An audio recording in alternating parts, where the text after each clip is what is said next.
Hello curious people, today I am here to help you. I know you are using this video to help you fall asleep. So before you like this video and subscribe to the channel, tell me where you are from and what time you are watching. Make yourself comfortable now. I stepped into the stories.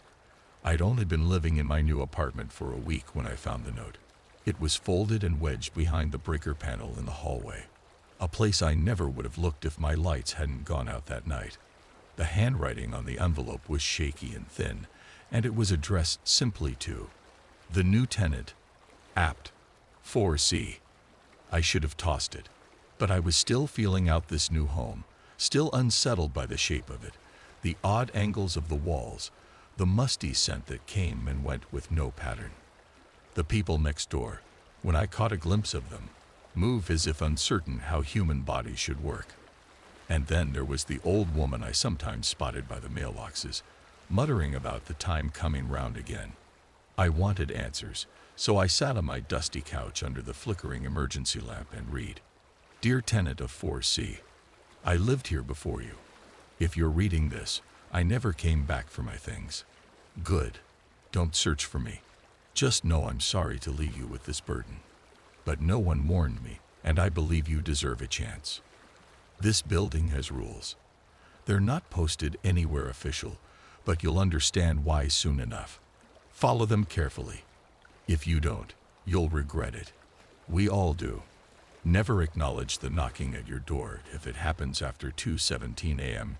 It starts softly, a gentle tap tap tap, and escalates to something desperate. No matter how human it sounds, do not open that door. You may hear a familiar voice.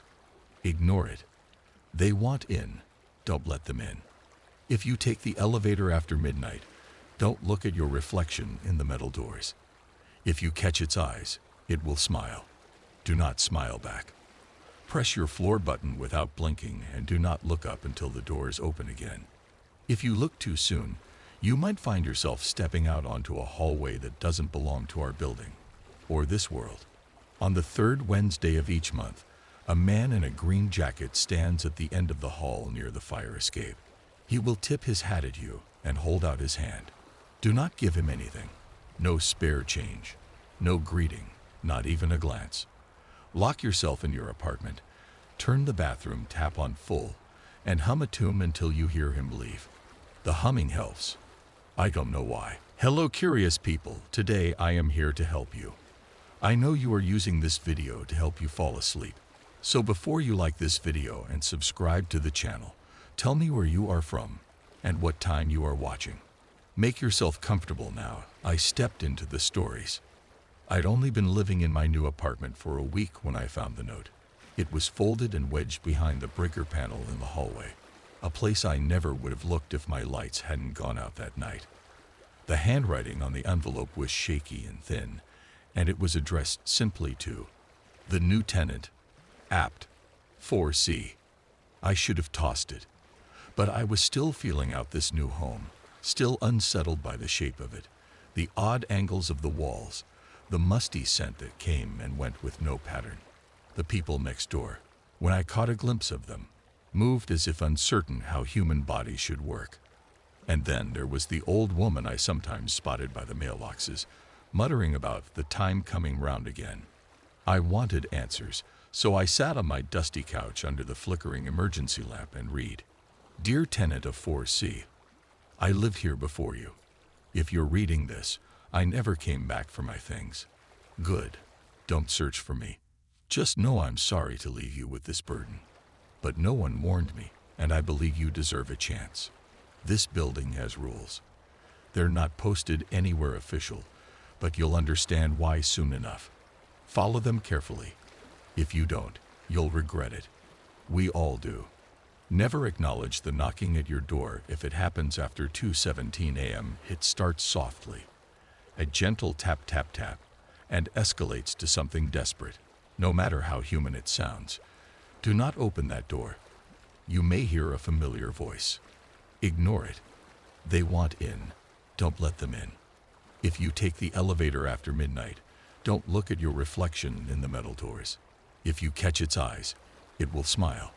Do not smile back. Press your floor button without blinking and do not look up until the doors open again. If you look too soon, you might find yourself stepping out onto a hallway that doesn't belong to our building or this world. On the third Wednesday of each month, a man in a green jacket stands at the end of the hall near the fire escape. He will tip his hat at you and hold out his hand. Do not give him anything. No spare change. No greeting. Not even a glance. Lock yourself in your apartment. Turn the bathroom tap on full and hum a tune until you hear him leave. The humming helps. I don't know why. They want in. I won't let them. I hope. Abandoned railway house takes a dark turn. Hey folks, posted this in a thread about dark experiences doing urban exploration. Was encouraged to post here. I love to write and am happy to have been directed to this sub. I hope you enjoy this traumatic adolescent memory, lol. A friend and I were with a couple of girls back in the day in our late teens. We were driving around in bumfuck, bored, decided to drive to a nearby mountain and see the sights, hoping to get some action after a joint or two. We come upon this old dirt road that came out into a large open area going up the side of the mountain. There was a random gate with a simple latch. From there, you could see an old train depot about halfway up the open area. The area was in the middle of absolutely nowhere and had a lot of history in logging, which the train would have been primarily used to transport lumber and workers.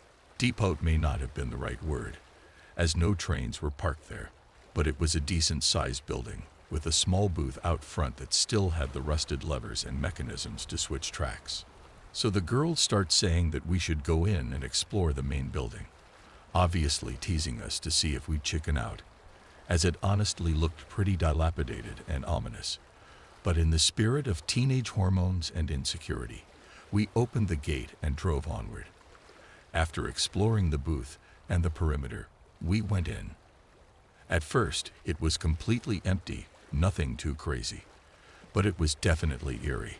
I'm desperately trying to ignore the weed stoking my paranoia of suddenly running into another person way out here, half for my own sanity and half because of the girl practically on my hip, who I could tell was visibly uncomfortable but trying to play it off.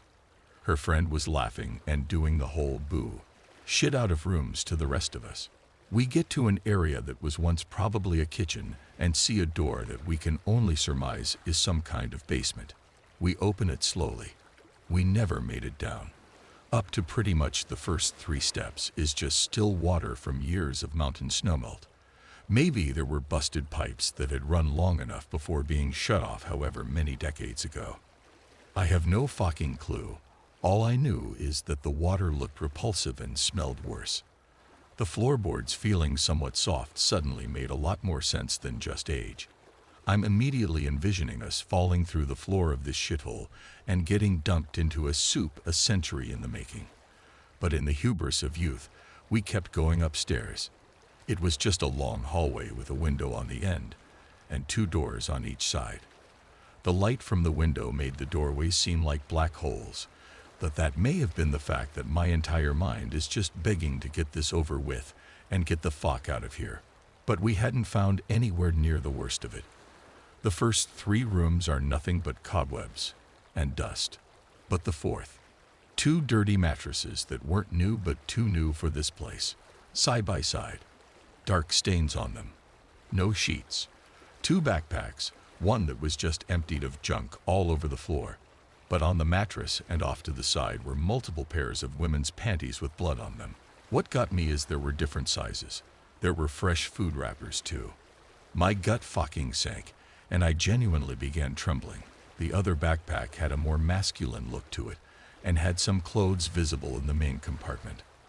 My senses immediately flooded with dread, and the feeling of something really bad happened here. Get the fuck out now was overwhelming. I looked at the girl I was with, and she was silently crying beside me, death gripping my sleeve. My friend and his girl were dead silent and wide-eyed beside us. They'd been goofing off the entire time. You could hear a pin drop. We all wordlessly were listening to see if whoever was responsible was moving in the building. What felt like an eternity passed until I finally snapped out of the panic. The sun was setting. We gotta move. Fucking hoof it. Don't run downstairs. We'll probably go through. I don't think I'd seen him drive faster, which is saying something. He didn't touch the brake until we were miles away and back into a town. Nobody spoke for a good couple of hours. We went about the night, paired off to our own places. Outside of one conversation I had with Dee about it years later, none of us spoke of it again. I got chills writing this off the memory alone. I was fucking terrified. I saw her in an old classroom. I first saw her in an old classroom, standing by the window in the hazy glow of the afternoon. There was a peculiar sense of familiarity as she turned to look at me, but I was certain that I had never seen her before, and if she was startled by my sudden intrusion, she gave no indication of it. Instead, she just stood there quietly with a slight smile. "Which class are you from?" I asked. "Are you just going to stand there, or what?" She answered with a giggle, tilting her head slightly. Then I realized I was still standing halfway in the hallway, with only my head craning awkwardly into the room. The classroom was oddly clean in contrast to the rest of the building, whose corridors and railings were already layered with dust. I don't know what overcame me in that moment, but before I knew it, the door clicked shut behind me, and I was already in the room. "Don't you eat lunch with your friends? Don't you?" She smiled with a dimple on her cheek as she added, "Some days I just want to watch the clouds." "Do you ever do that? Just watch things?" I walked towards the window where she stood. Outside, fluffy clouds drifted lazily across the afternoon, their shadows idling in the school courtyard below. "Look," she said, tugging at my sleeve as she pointed into the sky. "That one looks like a rabbit." The conversation and the situation felt quite ridiculous, but I found myself drawn to her sweet voice and the snuggly atmosphere, like some cozy afternoon dream. We talked the rest of the time away behind those quiet windows. What about? I don't remember, but in no time the school bell echoed through the air and lunch break was already over. I stepped away from the wall to leave, but she stayed where she was and did not seem like she was going to follow. "Don't you have class?" I asked. "Don't you?" A dainty hand covered her laugh. "You're going to be late." See you again." I lingered for a moment at the door, looking back, but she had already turned to the window again, her silhouette dark against the bright afternoon sky. Strangely enough, I never saw her anywhere else. She was always there in the room at the same exact spot. My friends were concerned about my disappearances at first, but at some point, they just stopped asking altogether. But no matter, there were rabbits in every window cloud, and all I could think about was the gentleness of her voice, the way she held her head underneath that warm sunlight. "Don't you ever leave?" I chuckled as I took my familiar spot next to her by the quiet afternoon. School had already ended, and I had not come at this time before. She just gave me that slight smile with a dimple on her cheek as the wind gently caressed her hair and her eyes closed with contentment in the warm afternoon light. I could hear her breathing softly, like a cat. No. The trees were swaying as some leaves began to gently fall, and there was the occasional muffled conversation from somewhere in the distance. I took a deep breath, and without thinking, I grabbed her hand. It felt delicate and warm in mine as she looked up at me, widening her eyes in surprise. "Let's go."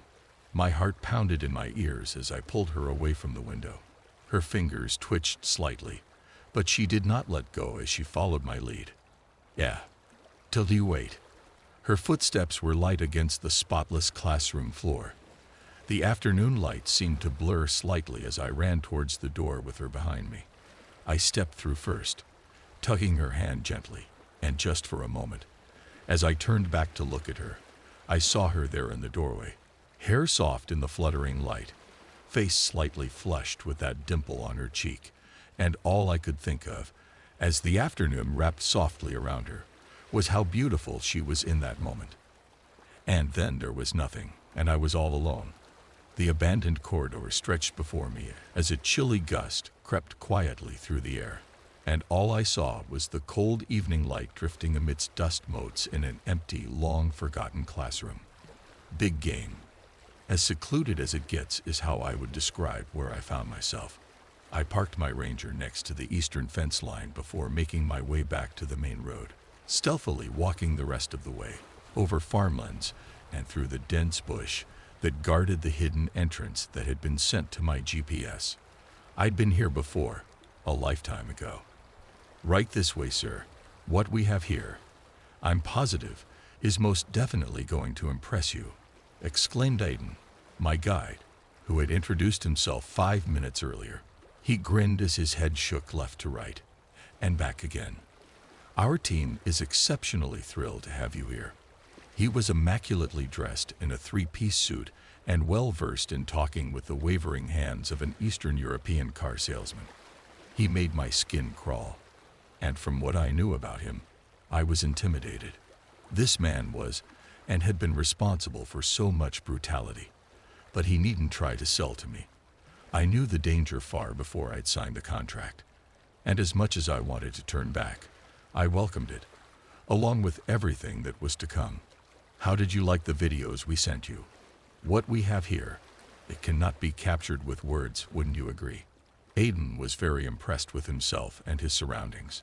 I smiled back in recognition, while hiding my shaking hands behind my back. I don't mean to be rude, but could we get to the prize? I replied, raising my eyebrows, answering with a favorable nod. Aiden led me forward towards a red door at the end of the upper runway. Feast your eyes, my friend. An assortment of pens formed a stockyard underneath us, each of them holding a different animal. Exotic was definitely not strong enough an adjective for what I saw below. I spotted the familiar stripes and colors of animals I knew, but these were indeed different. A thick lion's mane adorned the wide crown of a much taller creature. This thing boasted the height of a giraffe and the bulk of a hippo. It looked like it could simply break out of its cell at any moment if it wanted to. Its eyes glistened in the light that the open door had afforded, staring at the cage next to it in sad inquisitiveness, then turning toward Aiden and myself, maybe looking for mercy. But this was definitely not the place, and most definitely not the time. As the door slammed shut, I turned my eyes to the adjacent cell, a hybrid with the black spotted fur of a Dalmatian, but the head and face of a hyena sat still on the concrete beneath. Its pink-hued tongue relaxed from its mouth. It had a dumb innocence to it. It actually looked relaxed. I couldn't see this little one being able to offer any challenge to anyone on the field, but the next prison held its juxtaposition. A beast that displayed the reptilian skin of a crocodile. It slowly began to creep forward with the legs of a spider. Only 3 legs sat on this abomination, and they then stood still, before spinning around the walls and ceiling of its steel cube. The light and sound had brought disturbance. Our voices too. Instantaneously, the abnormality violently lunged forward. Its vampire fangs gnawed over the bars of its steel prison, its chin pressing into those cold bars. This one wanted out bad. I imagined that his one could endure some serious firepower. 5 steel cells stretched across the abutting west wing walls of the warehouse, one after the other, holding animals that may as well have been molded from clay, each trapping a monster containing diverse splices of DNA within its cells, all holding what was to become living and breathing flesh for the slaughter. Another woodsman. A voice called from behind us. Turning around, my eyes met 2 challengers here for the same reason as mine, the thrill of the hunt. After a brief conversation, I had been introduced to Dan and Brent, 2 avid hunters from Minnesota. We were bound to meet each other sooner or later before the games began. There were meant to be a total of 5 of us before we would be let out onto the fields. At least I now knew 2 more. Dan was up my alley. He was literally hopping on the spot. He was as eager for the games to begin as I. I'm fucking chomping at the bit, man. There's so much good killing out here, he said, spraying spit with every and B he tried to pronounce. It's my first time in the park, I replied. Well, brother, you're going to love it here. The animals might look a bit overwhelming, but not so much when they're facing down the barrel of a 50 calories. Their heads popped like watermelons. Dan laughed. Brent joined in. I couldn't help but share a giggle back in agreement. We all knew we had the upper hand here. I couldn't help but wonder if the beasts had any intelligence. Were they anything to worry about? I salivated at the thought of finally being out there. I'd been planning this trip since I could remember. This wasn't a regular big game park. I wasn't about to have my photo plastered up on Facebook or Instagram with me posing with my prize for others to cry and complain about. This place was planned and built for exclusive members only. And believe me, the price tag reflected it. Aiden, Dan, Brent, and myself had just reached the bottom of the ladder as more voices could be heard approaching from above us. I didn't expect to see a woman enter the room, let alone two. I was surprised to meet Lisa, a dentist from Nashville, followed by her daughter, Nadine, a 17 years old, on her first big game hunt. After a brief chat, Dan and Brent offered to take the lead. It was their third trip to the park. The rest of us were first-timers. Nevertheless, it was time to get down to business. Aiden gave us our last instructions before we left the holding room. I'd had enough of all the noise by then. I'd looked into the eyes of each one of these pathetic creatures. None of them were any different from each other. Just prey. I knew I'd found the killing field I'd been searching for. You might see me as barbaric, but this was normal to me. I'm a hunter. You probably buy your meat from the supermarket and let someone else do the slaughtering for you. I do my own. Believe me, the taste is much, much richer. And not one of these pathetic creatures here would be able to do a thing about it. In this place, I was about to become a god. I was the inevitable end of a one-way street. We stood behind the outdoor gated fence as we heard the roller door next to us begin to retract, the sound of one cage lifting at a time. The moonlight illuminated each creature gunning it out of the enclosure 5 minutes after each other. We then anxiously gave them 30 minutes grace, if you will. Our most esteemed guests, enjoy. Aiden proudly exclaimed, wishing us well over the speaker that sat in the upper right corner of our safety cage. Then our door shifted. Freedom. See you out there, friends, said Dan, as he and Brent stalked eastward in a crouched position. Lisa and Nadine ran in the opposite direction. Toward the last place, the so-called animals were headed. I was last to leave and decided to move northward through the tall grass. I'd always loved this part of my sport, the part leading up. I'd paid for a full night in the park, so I was more than spoiled for time. The woodlands at night are another dimension. The night sky was a blanket, cloaked from light pollution. A canopy of blue spruces overhead soaked my immediate gaze in ink. Each towering tree was a fishbone elevating from the earth. Stars were sprinkled salt that sat beyond the gaps of trees above me. These are the things I could see, but what I could hear, dead silence, other than the slow thumping of my heartbeat and the cool air tunneling through my nostrils. This was measured and planned for.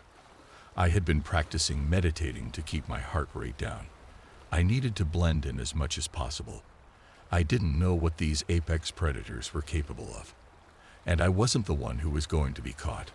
I was going to be doing the catching. When you begin to take part in these sorts of activities, if you will, a numbness grows inside you. But you never forget your first kill. To watch the light in another soul slowly blink away, it pins its nails into the soft blobs of fat of your neocortex and stays there forever. But what should you do? Close in on oneself and hide within. Be buried deep away under a rock. We are what we are, and we do what we do. And so do I. Just as I was camouflaging into my surroundings, a vicious wail stabbed its way into the night. My eardrums were pierced by a violent sound that was just beyond the next fence line. A voice, but not from a human. It sounded wrong. I ducked down with my spine pushing against the closest brown tree trunk, inhaling the deep black pool of oxygen, exhaling short puffs of steam that betrayed any sound the night would grab onto. I couldn't believe it, but I was actually intimidated for the first time in a long while. But whatever had made that far cry, I had to venture toward it. As I moved off the trunk, The ground below my feet tremored, causing me to fall to my knees. My ears perked up to the sound of something stretching behind me, a soft reverberation of bones contorting and crackling. Rotating my neck slowly, I caught sight of something that broke my rhythmic pulse. A gangling beast stared down at me, covered in a shield of timber, except for its eyes. I hadn't been leaning on a tree trunk. The creature's eyes stared through me. Or was it staring into me, judging me? Maybe I was to become dust.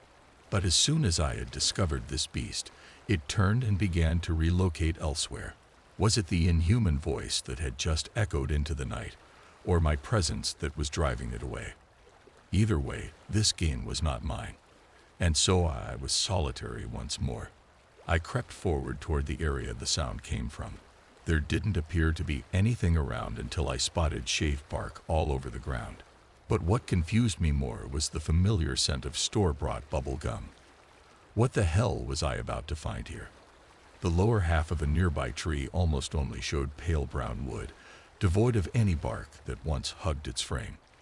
The job of turning it to paper had almost been half completed. Then I saw the claw marks. Underneath them, a peculiar viridescent liquid was secreting thin teardrops towards the earth. Something had left a deeply ingrained wound in the tree. I didn't know how the hell could it be as deep as it was. I let my palm surf the indent, feeling 3 lacerations, each of them at least 10 inches in width. Sheh!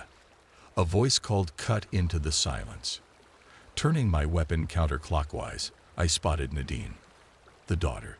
Of course, it was her, asking me to be quiet, mimicking the sound of a snake, while there were all these things around us. Did she want to get caught? The bubble gum, yum things and their vape pens. Fucking amateur. I ducked down and withdrew my scope, holding my index finger up to my lips, signaling for her to stay calm and quiet. She pointed toward her right, trying to say up and over, with tears smearing her complexion. It must have been where the beast had gone. How she was still alive, I had no idea. Young and stupid, but lucky nonetheless. It wasn't her fault that her mother had brought her here. I asked her what she had seen. It was so fast, I couldn't see what it was. It just spun down the tree and I thought it was going to get him. She began to sob. I don't want to be here. I don't want to be a hunter, she whispered. But I wasn't here to babysit, so I left her hidden beneath a small branch hut. A thick red and green trail met my low-hanging stare. I knelt down to reach it and lightly placed a finger on it. Drawing my finger upward, my nostrils burned. I immediately recoiled. This didn't have the usual scent of copper. It was a unique bouquet. I knew this would lead me to the big game. Blades of grass whispered retreat against my boot, but the crimson lime line called me forward until I reached its end. I had arrived, and as it seemed, so had everyone else. But not everything else. I stalked toward Dan, Brent, and Lisa from behind. Each of them had their rifles aimed at the middle of a clearing up ahead. Experienced hunters as they were, they remained steady as I advanced. Dan heard me first, stepping towards the right to allow me a place in line. Whatever was up ahead must have needed more bullet power to take down. No one looked away from their line of sight, each holding their weapon at a straight angle. Then a familiar scream called forth. It was utterly invasive. Brent began to shake and kneel at the same time. Maybe he was trying to get a better shot by bowing down, or maybe his fear forced him there. His reason emerged from behind a towering cottonwood. It spiraled upward, a tripod of claws turning bark into sawdust. The thing stopped and stared back at our line of defense. When it showed its teeth, my world stalled. The upward shape of the creature's mouth. I swear it was grinning. There's more than one here. Brent silently alerted everyone. I ambushed to the right, one step at a time. I couldn't believe what I could see. Behind the cottonwoods stood the towering behemoth I'd seen in the holding pens. It stood with its huge head laying low, almost looking like it was sleeping. Its eyes were closed. I walked as close to the ground as I could to mask any noise. Beneath the behemoth lay the Dalmatian patterned crossbreed. The moon shone a light on a hollow the size of a dime in its upper torso. The creature was breathing rapidly. It had been hit. The towering creature above wasn't sleeping. It was using its own head to shield the pup below. To shield it from us. Of course. Fuck. It wasn't wasting time learning to socialize with the smaller, more vulnerable thing. It was its parent. They didn't just want out of their cages for nothing. Shaking the earth forward, it moved its body and feet toward the front of the cottonwood tree. I took my turn to backtrack to the line of fire the other players were holding their ground upon. My instincts told me what was coming. Each hunter became one with their weapons and dropped every ounce of competitiveness they'd brought to the park, becoming their own pack, ready for the kill. Two simultaneous roars belted toward us. The cottonwood monster zipped down the frame of the tree, one slow creeping circle after another, towards the tree stump. The behemoth took another step toward us, each one easily covering at least a couple of meters. Its once sympathy-seeking eyes had become an enraged focus of pure hatred.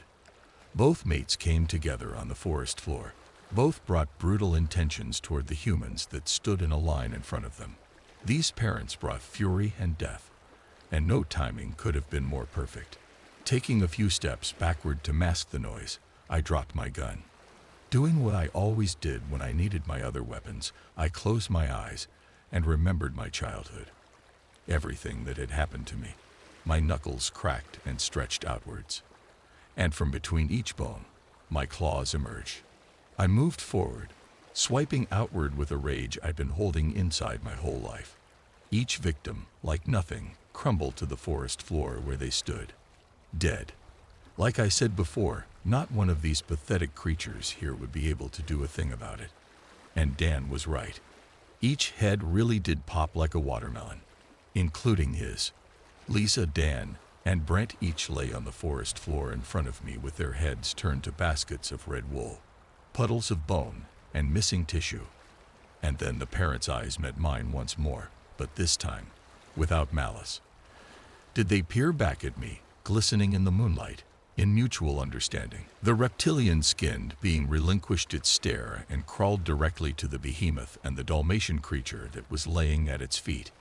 Its cold-bloodedness was replaced with something else.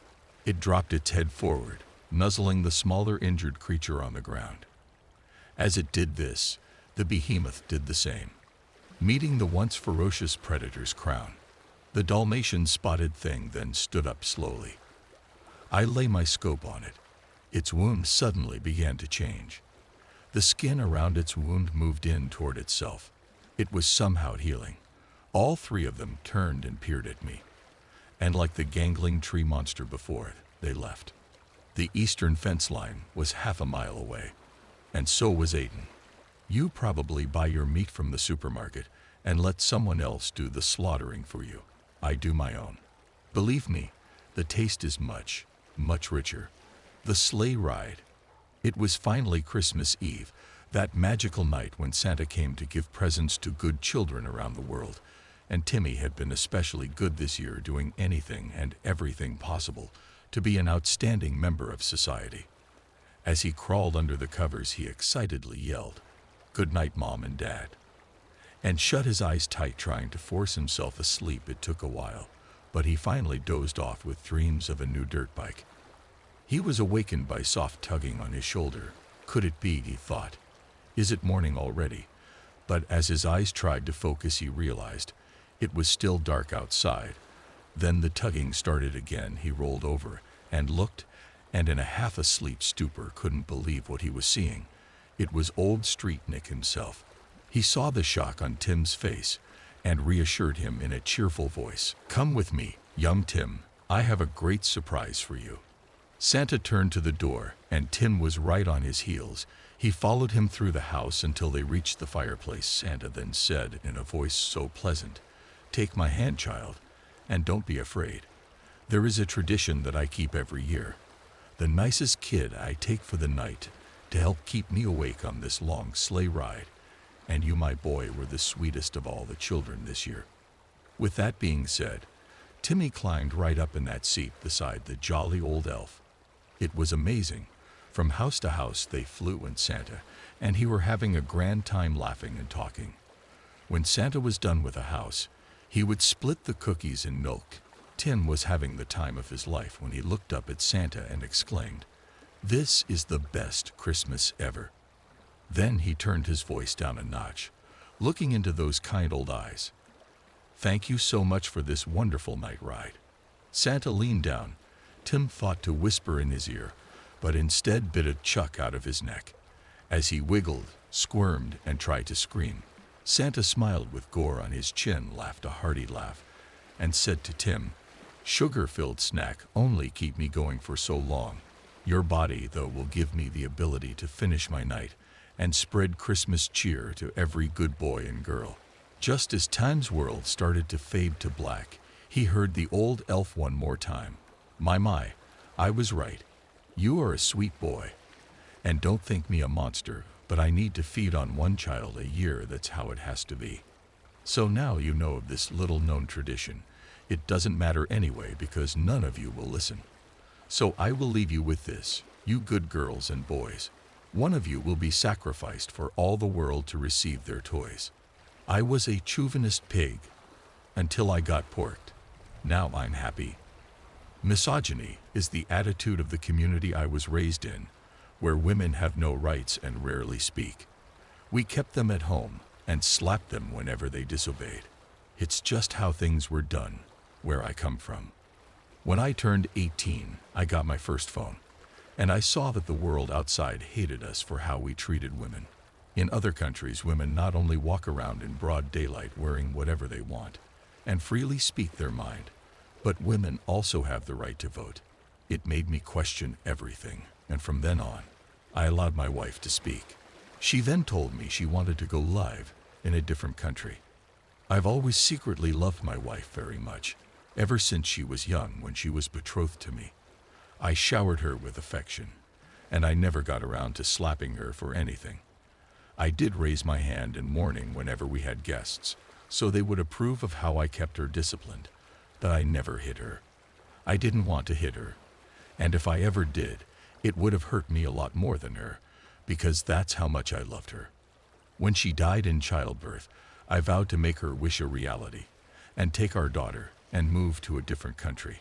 I used every resource that I had to make it happen. Gaining citizenship in a place my community had regarded as a land of inequity. I became an outstanding citizen, learning their language, paying my taxes and respecting their laws and government with full knowledge of how my country, functions. This new place is home, and I am proud to become a part of it. The best part is that I have learned that the faith of my former country is also here and has adapted and grown with the changing world.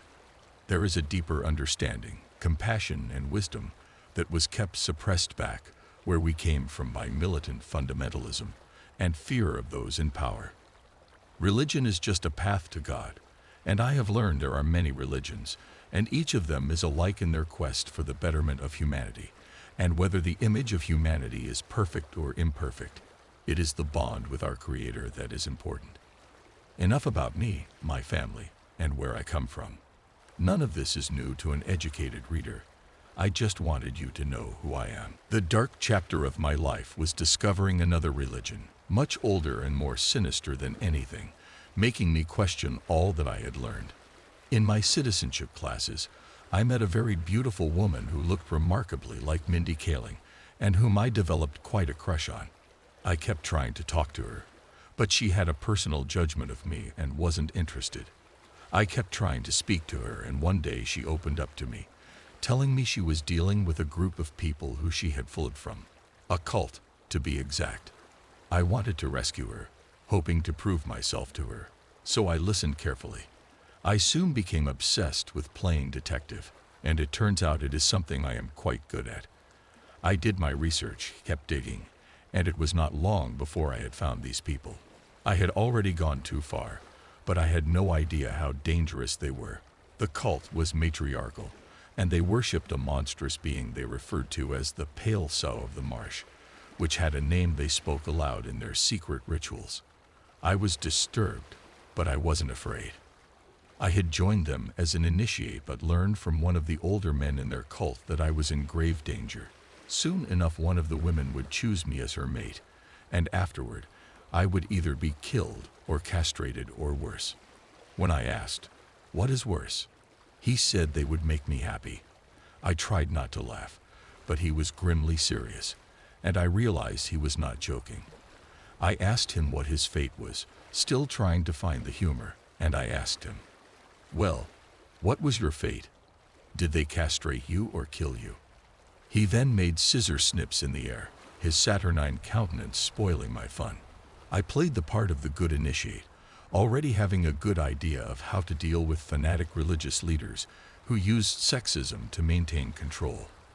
I kept my head down, didn't talk too much, and acted submissive. I never got slapped, and instead I was betrothed to one of their plump priestesses. I was quite thrilled, because I find chubby women irresistible. Where I come from, they are a rare sight, and I always found them to arouse my prehistoric instincts. I worried, though, about what would happen to me. Somehow the part about her making me happy sounded bad. The night before our wedding, I became super terrified. I snuck out of the men's barracks and went to their secret midnight ritual. There I watched in horror as they summoned their goddess, the pale sow of the marsh. The creature came up out of the mud and was like a giant white female boar, except it was not really swine. It was some kind of primordial horror. It had cloven hooves made of silver, tusks that corkscrewed and twisted into non-Euclidean helixes, 17 oozing eye holes, 2 massive breasts that dragged on the ground, and 3 small vestigial bat wings upon its back that stuck out at random angles from each other. The stench made me want to vomit myself inside out, but I was so enthralled with dread and terror that I just sat there drooling and staring with madness swirling in my thoughts. They called her Linlamamu in their greeting, each of them disrobing before their goddess to show they were female. She approved of them and blessed them with a shrieking, sneezing bellow that came out as a noxious cloud, coating all of them and me in a thin layer of sticky dew. When the sacrament was complete, she waded back out into the filthy muck she had swam out of and was gone from sight. Her followers then wrapped themselves in each other and an ecstatic orgy of embraces and frenetic delight. I took that as my opportunity to sneak away, realizing they would kill me if I was spotted. Back in the men's barracks, I tried to wash off the putrid saliva, but found it had stained me, marking me as a rule breaker. Men were not allowed out after sundown, and certainly not allowed to behold the monster the cultists worshipped. I was terrified beyond reason, and without thinking I decided to try to escape. I went out just before dawn, but I was caught and beaten with sticks. It was up to my fiancé to decide what would happen to me. Luckily, when they asked her if I should be drowned in the marsh, she said, "No, I'm still going to marry him. I'll deal with him afterward, according to the choice of 3 grails." This was the first I heard of the process by which a priestess of their cult decides her husband's fate. After the wedding, I was taken to the bridal suite, and we consummated the marriage. All the while I was sweating in fear of what would happen afterward, but somehow I had gone almost numb to the nightmare I had gotten myself into. At least I got to be with my new wife, the fattest woman I could have asked for, and I suppose that kept me distracted from what she was going to do to me later. I mean, I had a couple chances to try and escape again, and somehow the thought of not getting to be with her kept me from trying. She then offered me the choice of 3 grails, and it was then that the true horror of my predicament finally dawned on me. I could choose to become a eunuch and live among the cult as a quiet man, or I could choose to drink a poison that would make me die in convulsions rather quickly, or the third option, that she would make me happy. I had until dawn to choose, or she would choose for me. I sat there, knowing I had no way out. I had to choose one of these 3 terrible fates, completely unsure what she meant by making me happy. As she leaned over, I noticed my wife had a curly pig's tail at the base of her spine.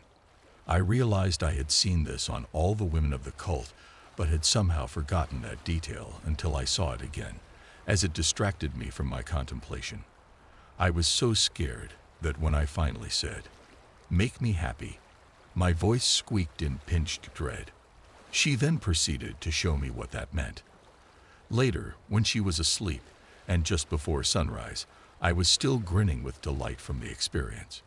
I wasn't going to stay among them, although I realized I was never going to get enough of being made happy. I had to escape though, and after she had made me happy there was no expectation I would ever try to escape. I can't see how any man would want to leave, knowing what these witches know, how to do that, and what it is. I decided I could live without them though, because I knew someone else who could help me. So I made my escape, finding the guards relaxed and not expecting me to leave. When I got to the world outside, I made my way home. I wasn't afraid they would follow me, because I knew how to leave my old life behind and sever almost every connection. I began to prepare to do just that, but noticed all the messages from my daughter, who is away at college. She has her own name, so they'll never find her. She had left me messages about how she was going to get married and wanted to come see me. I called her and she joked that I must be getting married too, or at least have a girlfriend.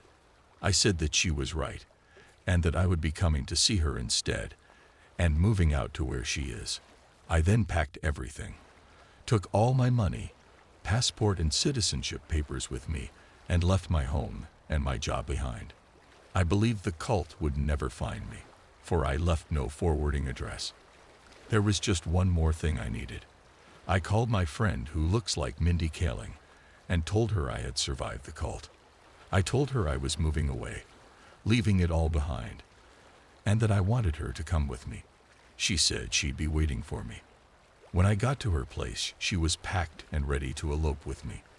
I asked her before we left, "You've made me very happy by coming with me." I told her. She winked at me and said, "Don't worry, my dear. I know exactly how to make you happy." Work in a lab and received a spooky letter. To the scientists who haven't started yet, I know your technology doesn't exist. Not yet. But I remember it, or will remember it, or am remembering it right now as I lie in your pod, trapped between lives that never were. I was one of you once, or will be. A scientist who thought herself mediocre, who carried the weight of a past she couldn't fix. Every morning, I looked in the mirror and saw someone I didn't want to be. Too sensitive, too complex, too broken. The kind of person who overthinks everything, who sees too much pain in simple interactions, who can't just exist in the world without questioning every motive, every smile, every kindness. We were developing something beautiful, a way to heal trauma by rewriting our perceived past. The concept was elegant. Put someone in a deep sleep. Let them relive their life with their adult knowledge. Let them make better choices. The only catch: when the simulation reached the present, you had to be back in the pod. Simple, we thought. The simulation was supposed to guide you there, naturally. We were wrong. I tested it on myself when the funding was running out. Desperate to save the project, yes, but more desperate to save myself. To go back and stand up to those bullies. To raise my hand in class without fear. To learn confidence before life taught me to doubt every word I spoke. The first simulation was perfect, too perfect. I made all the right choices and built the perfect life. But I never joined the lab. When I reached the present date, there was no pod to return to. We had never created it in that timeline. They reset the simulation. In the second run, I woke up at age 5, thinking I'd had a terrible dream. But an adult mind can't hide in a child's body. My parents saw something wrong in my eyes and heard it in the way I spoke. They put me away. Again, no pod existed when I needed it. Each reset made things worse. Each time, I remembered later who I was, what I needed to do. The lines between reality and simulation began to blur. Was I ever really a scientist? Did I create this technology, or will I? Am I writing this from a mental institution, or is this just another failed simulation? I've lived so many lives now. In some, I end up in institutions. In others, prison. Sometimes I'm homeless, muttering about simulations and pods to anyone who will listen. Each life more broken than the last, each remembering coming later and later, until sometimes I only remembered days before the critical date. Far too late to build the life that would lead me back to the pod. The worst part, I'm starting to forget my original life. Was I really as broken as I thought? Perhaps that sensitivity I hated was actually a gift. Perhaps that complexity I despised made me who I was. Now I've lived so many lives trying to fix myself that I've forgotten what needed fixing in the first place. If you're reading this, and you're working on anything like this, any technology involving memory, consciousness, perceived reality, please find me. I might be in your future, trapped in a pod. I might be in your past, warning you of what's to come. I might be nowhere at all, just words on paper from a broken mind. But if you do develop this technology, remember, our worst traits are sometimes our most important.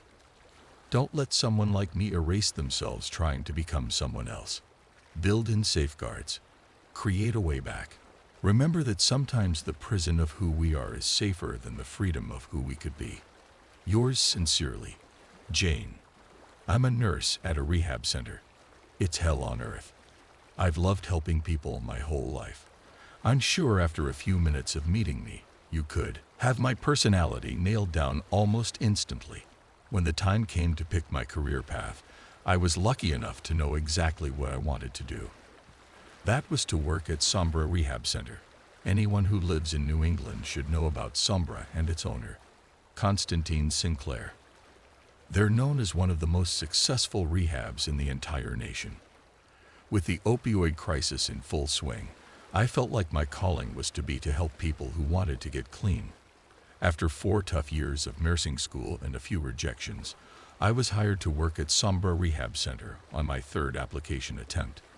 I was overjoyed that I was finally about to complete my dream of working at Sombra. My parents were just as happy for me, and they even drove me there for my first day. Standing in front of the entrance, I turned to wave goodbye to them, and finally entered the lobby. "Hello, are we checking in today?" The lady at the front desk asked me as I walked up with my suitcase and my carry bag. All the nurses who work at Sombra live on site, so I had packed all my essentials with me. "Oh no, I'm Cassandra Valois, the new nurse," I told her, setting my bag down on the floor to get some relief from how heavy it was. The receptionist looked at her computer momentarily, pursing her lips in thought as she looked around for my name. I took the moment to look around Sombra's lobby. I was taken aback by how beautiful it looked. Everything was ornate and so shiny. The waiting room chairs were made from expensive wood, and the cushions were embroidered with pretty designs. "Ah, yes, of course, there you are," the receptionist finally said. She stood up quickly and started gathering a few papers around her. "If you'll follow me, I'll take you to your quarters." I nodded at her, quickly picked up my heavy bag, and followed her as she led me to the metal doors separating the lobby from the rehab center proper. The hallways resembled the ones that I'd remembered from previous hospitals I'd been to. But there was just something soulless about them. It looked, too, corporate, like a hospital mixed with an office building. Just as quickly as we entered the hallways, the receptionist led me towards the employees-only section. She grabbed the Namadeg around her neck and held it up to a scanner on the side of the door. "You'll be getting one of these as soon as you're settled down, and Nurse Taylor has been to see you," she explained to me. I nodded quickly and followed her into the employees-only section. As opposed to the bleak hallways, our section was noticeably nicer and resembled the lobby more than the hallways had. It made me smile, thanking God I didn't have to stay in such a depressing setting. She at last led me to my room, which even had my name engraved into a plaque on the door itself. "Thank you so much," I told her as she smiled and nodded. She soon handed me the papers that she had been lugging around the whole time with her. She explained that it was just a few agreements and NDAs I had to sign to work here. I nodded and thanked her again as I entered my room. It was like a 5-star hotel room all to myself, with a queen-sized bed and even a mini fridge. I couldn't help but let out an excited little squeal to myself. I immediately started unpacking and placing everything where it needed to be. Once all my clothes and knickknacks were placed where they were supposed to be, I took the stack of papers the receptionist had given me and sat down on my bed to start reading them. Before I had even got one page done, I heard a knock at my door. I looked up to see a blonde woman in nurse's scrubs with a blue butterfly necklace and matching butterfly earrings. She had a big loving smile on her face with a pair of extra scrubs in her arms. "Ms. Valois, can I call you Cassie?" she asked me. I quickly nodded and allowed her into my room. I recognized head nurse Taylor Trent from my interview with her. She seemed like a bright ray of sunshine, and I had been so excited to work along with her. I tossed the papers to the side and smiled as she handed me my new scrubs. They even had my name stitched into them, along with my new ID badge. "Thank you so much," I told her with endless excitement bubbling up from inside me. She nodded and giggled a little. She looked around my room for a moment, and then back down at me. "Oh, I hope I was allowed to decorate a little," I said, worried that she was about to say something about it. But she quickly shook her head. "Not to worry. I'm just getting an idea of who our new hire is. I know we had an interview, but this way I get to know you a little better. Makes it easier to manage you and all that," she said with a smile. I nodded quickly and looked back down at my scrubs, so excited to have them. "You don't start work until tomorrow, so after you've read over those papers and signed them, I'd suggest you walk around and get familiar with this place. It can be a maze sometimes if you aren't careful." She giggled before waving goodbye to me and leaving me with my stack of papers to read.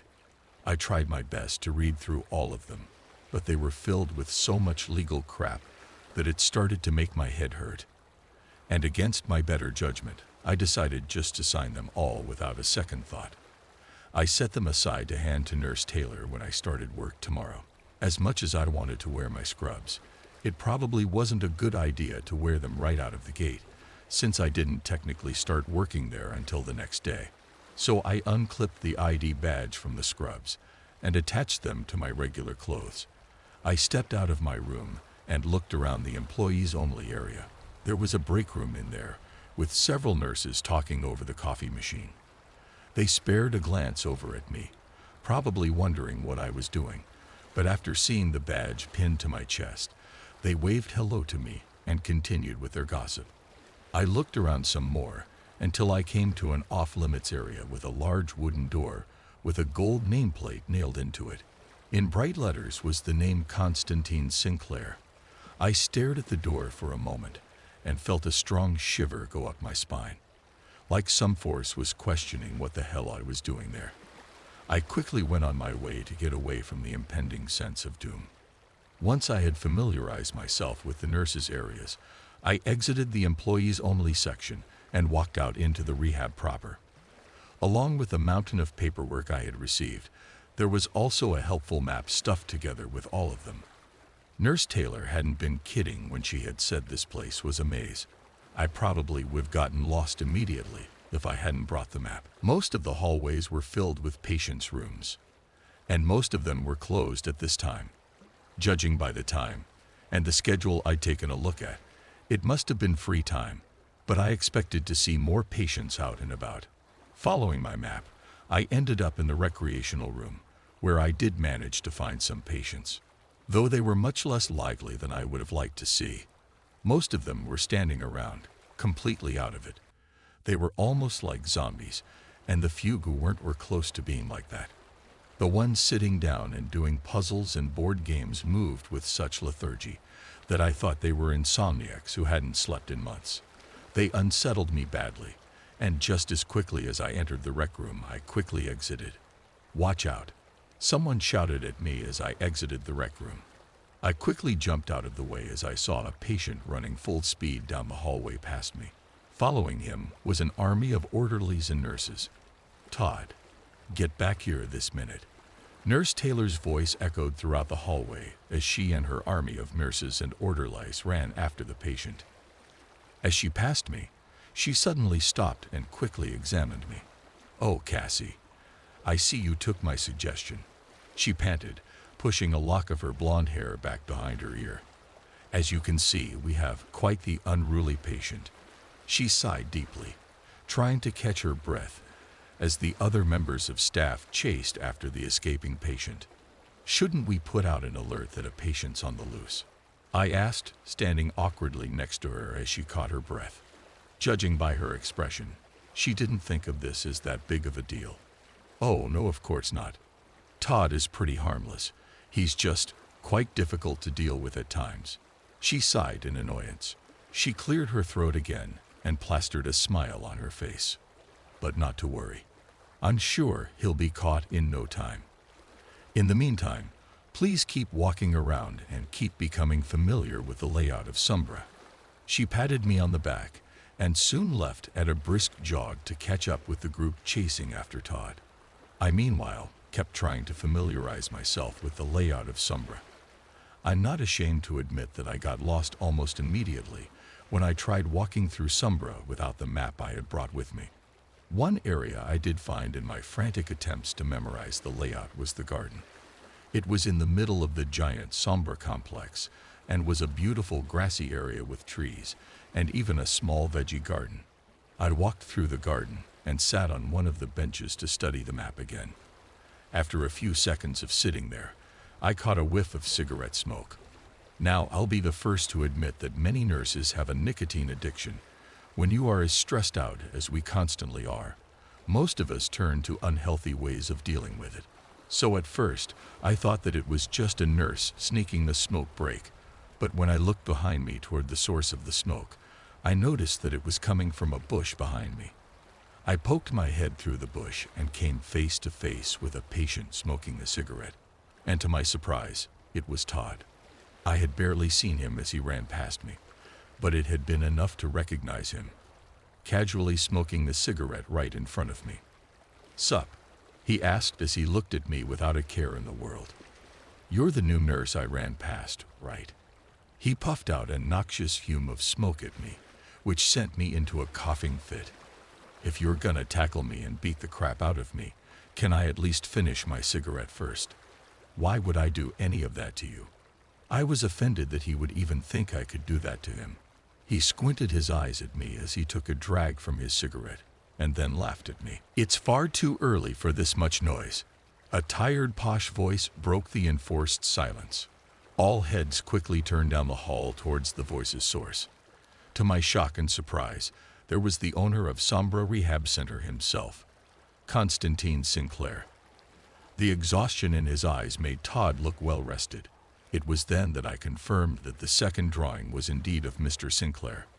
"We're so sorry, sir. Just breaking in a new nurse." Nurse Taylor quickly told the blonde-haired man as he walked down the hall toward us, completely ignoring all the nurses around him. He walked with an umbrella at his side like a cane and had a cup of hot piping coffee in his other hand. He came to a stop and examined me like I was a piece of meat on a hook. "Hemph," he grunted as he took a long sip of coffee. "Carry on, girls. Nurse Taylor, I take it that you'll be showing this girl around for the day?" he inquired, acting like I didn't exist and wasn't standing a few feet away from him. "That's correct, sir. I thought it best to show her the therapy room." She stood there looking up at him like a little puppy that was waiting for praise. If she was looking for any, she didn't get it. Sinclair simply grunted again. He stared at me with his exhausted eyes, and I felt like he wanted to crush me like a piece of rotten fruit. "Carry on, then. I need a smoke," he mumbled as he continued down the hall. I watched him leave and couldn't help but wonder if maybe he was just having a bad day. Having watched him in commercials promoting Sombra Rehab Center, he always seemed so cheery and happy. With the surprise visit from Mr. Sinclair over with, all of us nurses dispersed and began to get our charts to begin the day. I meanwhile followed along with Nurse Taylor and her assistant nurse Emily. The two of them led me toward an area that I hadn't seen on the map.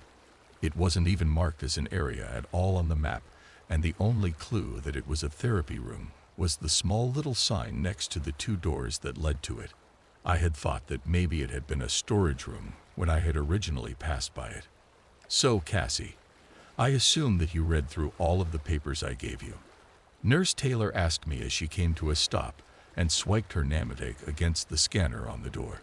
She then looked over at me and let out a small giggle. Judging by that look, I assume you didn't.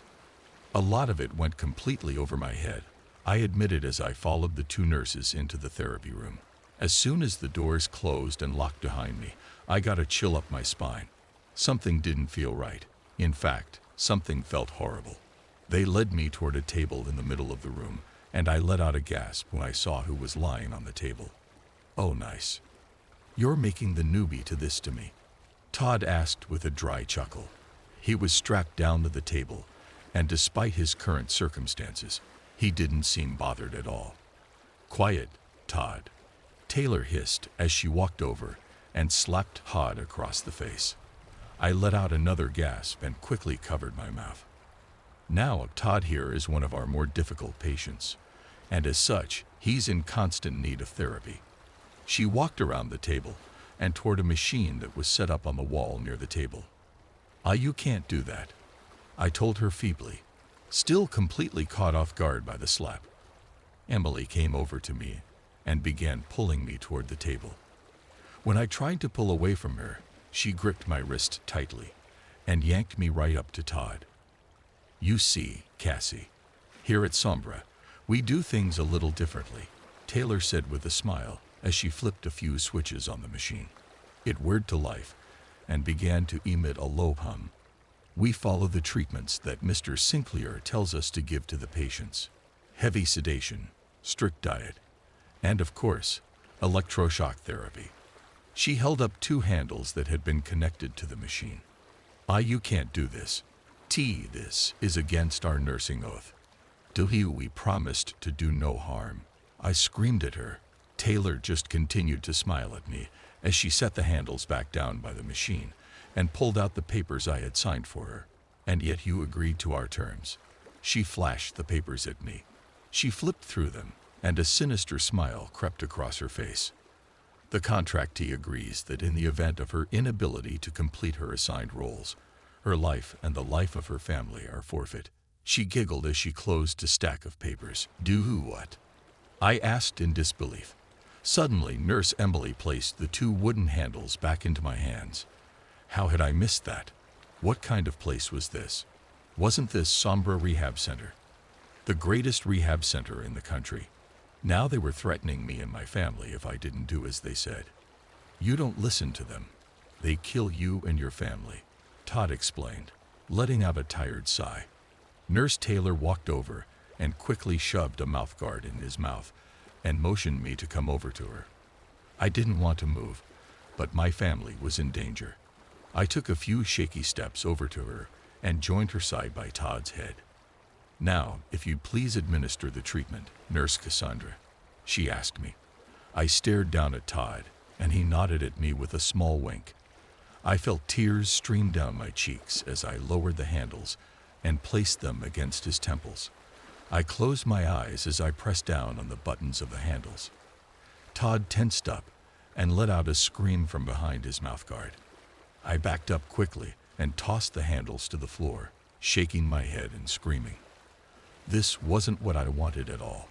I wanted to help people, and here I was giving an innocent man an unnecessary electroshock therapy. Nurse Taylor came over and grabbed me by the face and held up a scalpel to my face. "You pick those handles back up and administer another shock, or I gut you like a pig.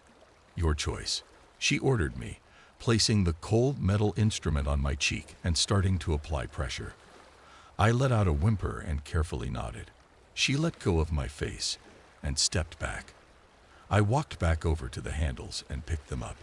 I walked over to Todd, who had recovered from the first shock. I'm so sorry."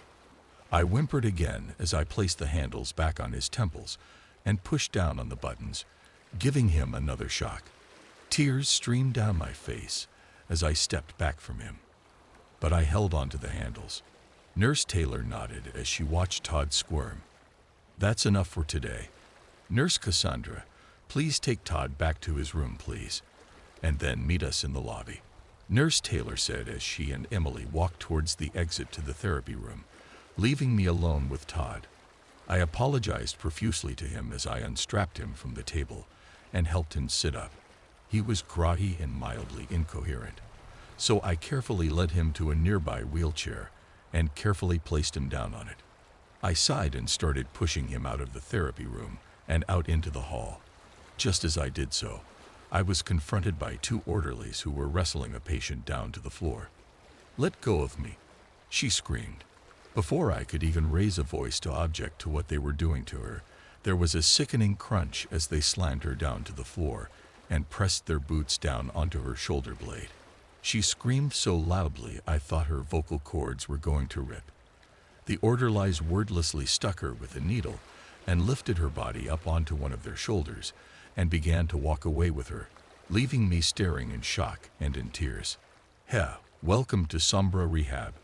Todd chuckled weakly from his wheelchair. The sounds of the female patient woke him up from his stupor. "My room's at the far end of the hall over there." He pointed down the hall to our left, and I wordlessly pushed the wheelchair down the hall. What I wouldn't give to go back and stop my past self from signing those papers, or at least getting to that point in the papers. I wish I could have never started working here, because from here a long, horrible trail of events would begin. That would ultimately ruin my life.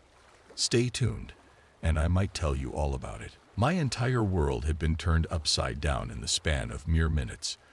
The job I had worked so hard for almost my whole life turned out to be a living nightmare.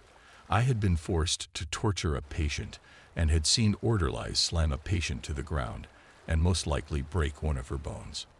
And it was still my first day.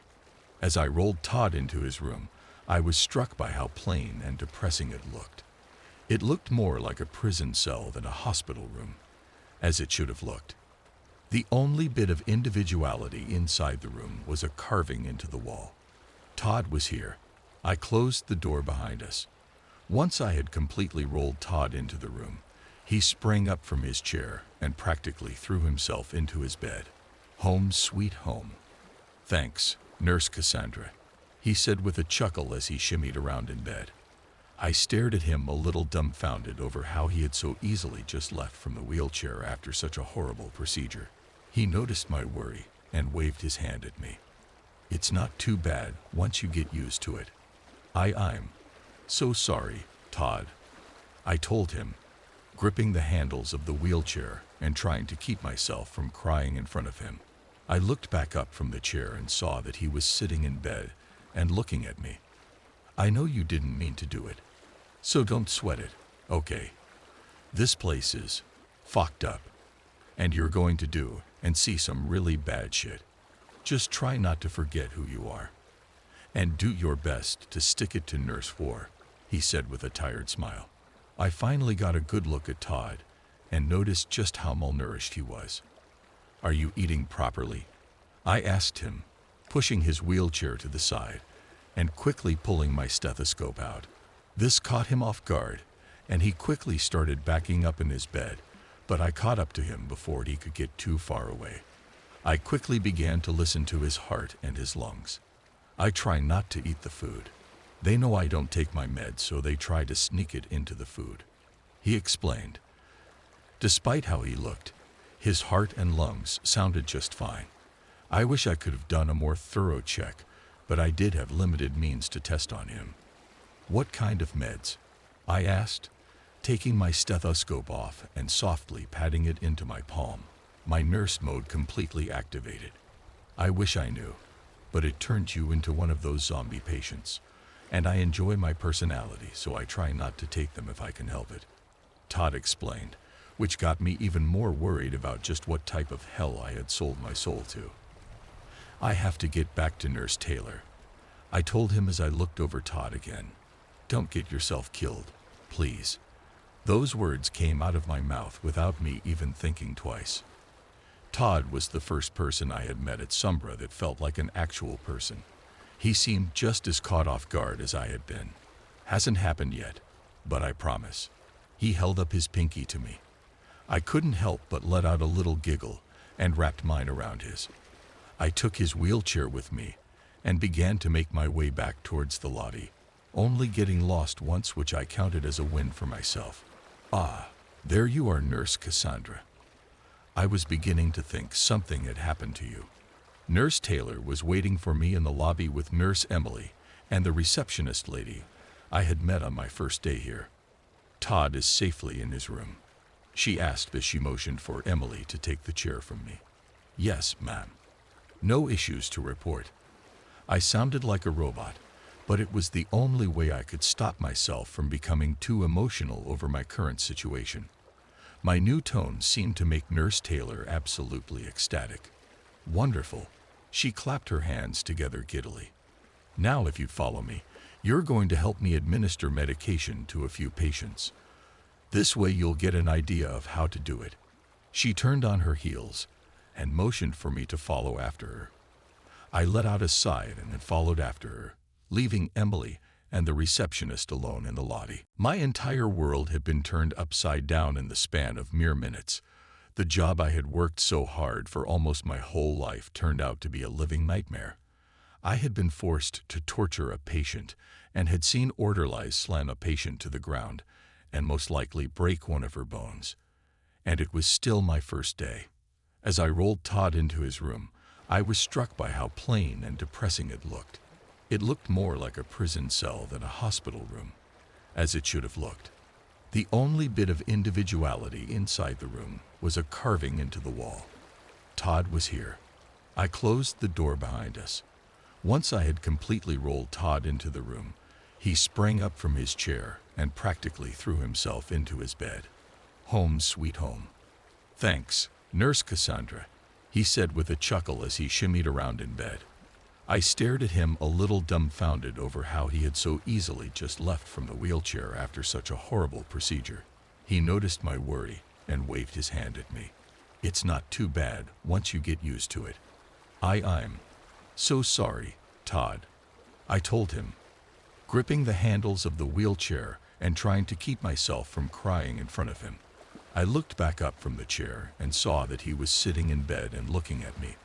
I know you didn't mean to do it, so don't sweat it, okay? This place is fucked up, and you're going to do and see some really bad shit. Just try not to forget who you are. And do your best to stick it to Nurse War, he said with a tired smile. I finally got a good look at Todd and noticed just how malnourished he was. Are you eating properly? I asked him, pushing his wheelchair to the side and quickly pulling my stethoscope out. This caught him off guard, and he quickly started backing up in his bed, but I caught up to him before he could get too far away.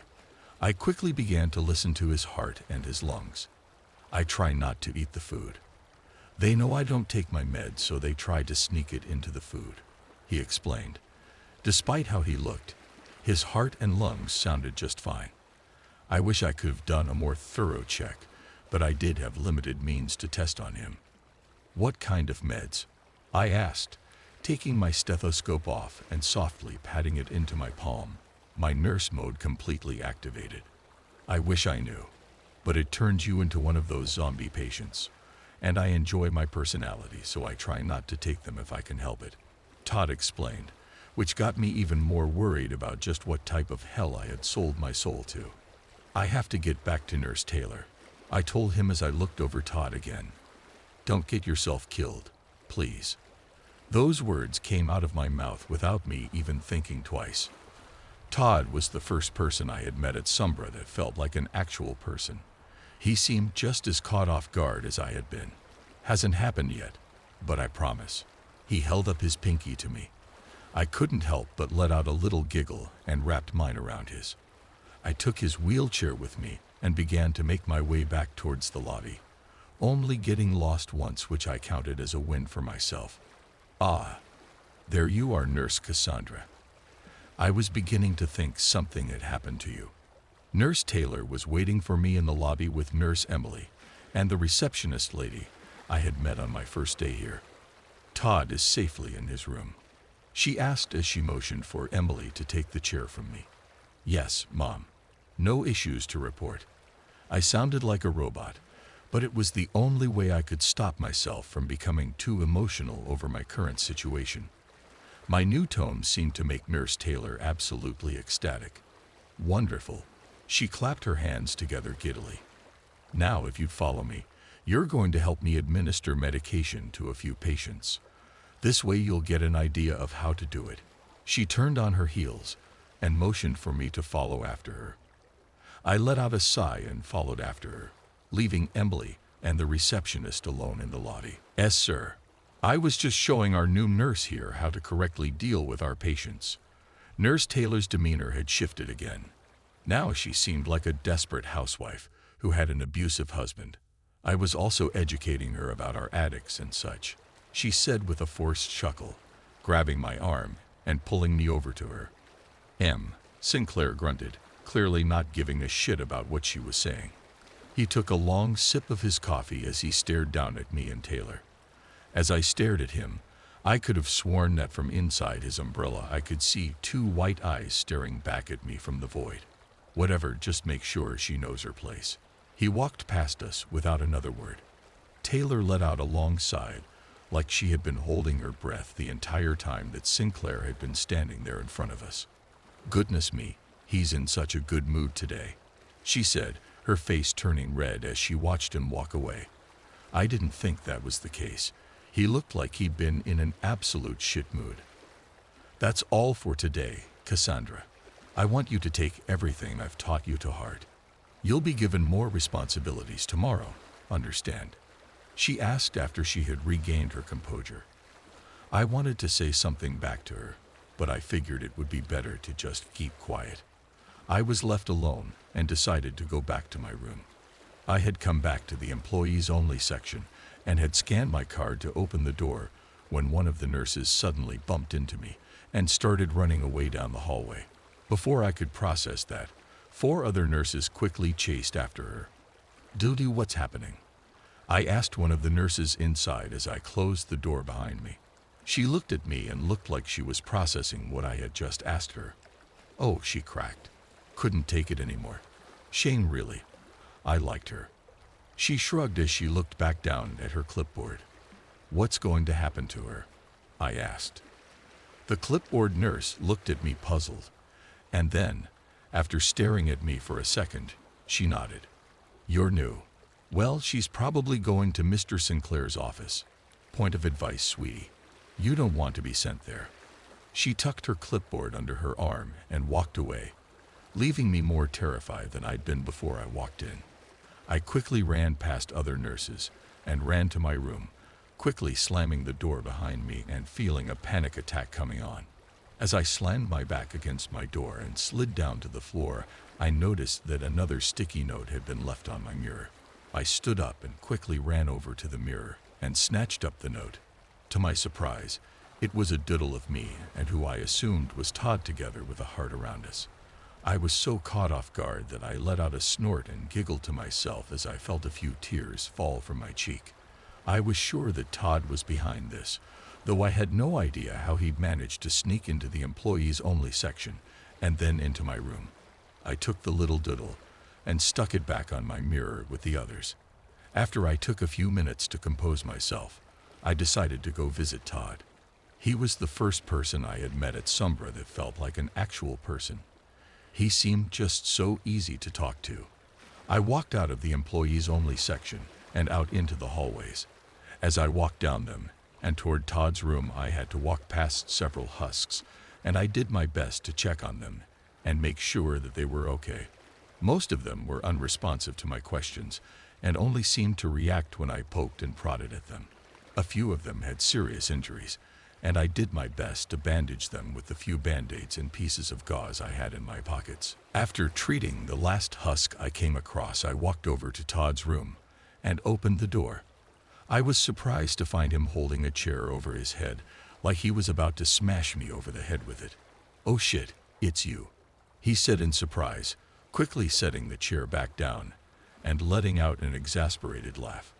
"I thought you were gonna be an orderly or nurse war." He sat down on the chair he was about to hit me with and let out a long, loud laugh. "You could have killed me," I panted, clutching my heart from the sheer panic that had come over me. "More importantly, how did you get into my room?" I demanded to know, crossing my arms at him and doing my best to act tough. "Huh?" he asked, clearly confused. "Are you crazy, lady?" If you think I was able to sneak into the employees only section and I'd still choose to stay here, maybe you're the one who belongs here, not me. He scoffed, leaning back in the chair and pushing it back to balance on the two back legs. Then, I looked around his room and noticed that he also had a sticky note stuck to his wall. I walked over quickly to it and got a better look at it. Please, by all means, go through my stuff. He followed my movements with his eyes and watched as I took the sticky note off of his wall. So, you didn't draw this? I asked him, staring at the sticky note that had a doodle of Todd on it. He was smoking a cigarette and flipping me off. It was a good likeness of him. No, that was the doodler, Todd said, almost losing his balance and falling backward onto the floor. We've got no idea who it is or why they do it, but they leave those doodles all over the place. Todd shrugged as he sat up straight in the chair and stood up quickly. Wanna have a smoke break? You aren't allowed to have cigarettes in rehab. I squinted at him as I stuck the doodle back onto the wall. Where'd you even get them? He walked past me and stuck his hand into his pillowcase, and he pulled out a pack of cigarettes, starting to smack the box against his hand. That receptionist gets them for me. In return, I help her carry all the heavy shit she needs to file. Todd chuckled as he walked past me and out into the hall. I shook my head as I followed after him. Though I really couldn't judge him, if this place was shaping up to be hell on earth, then he might as well enjoy his cancer sticks. I followed him as he led us to the garden, and thanked him as he held the door open for me. We both picked a bench in the corner of the garden, and I sat next to Todd as he sparked his BIC lighter to life and lit his cigarette. So, what are you addicted to? I asked him, trying and failing to make small talk with him. He stared at me and couldn't help but laugh in my face. I felt my face go red in embarrassment, and I quickly turned to avoid his gaze and cackles. Don't worry about it. I just love how straightforward you were about it. He snickered as he took a deep drag of his smoke. Pills mostly. Xanax, Oxy, barbiturates, you name it. Sleeping pills especially. He held his cigarette in his mouth as he leaned back on the bench and stared up at the sky. This was supposed to be a fresh start. A fat load of good it did me. He closed his eyes and let out a tired sigh, a puff of smoke escaping his lips. I'm so sorry.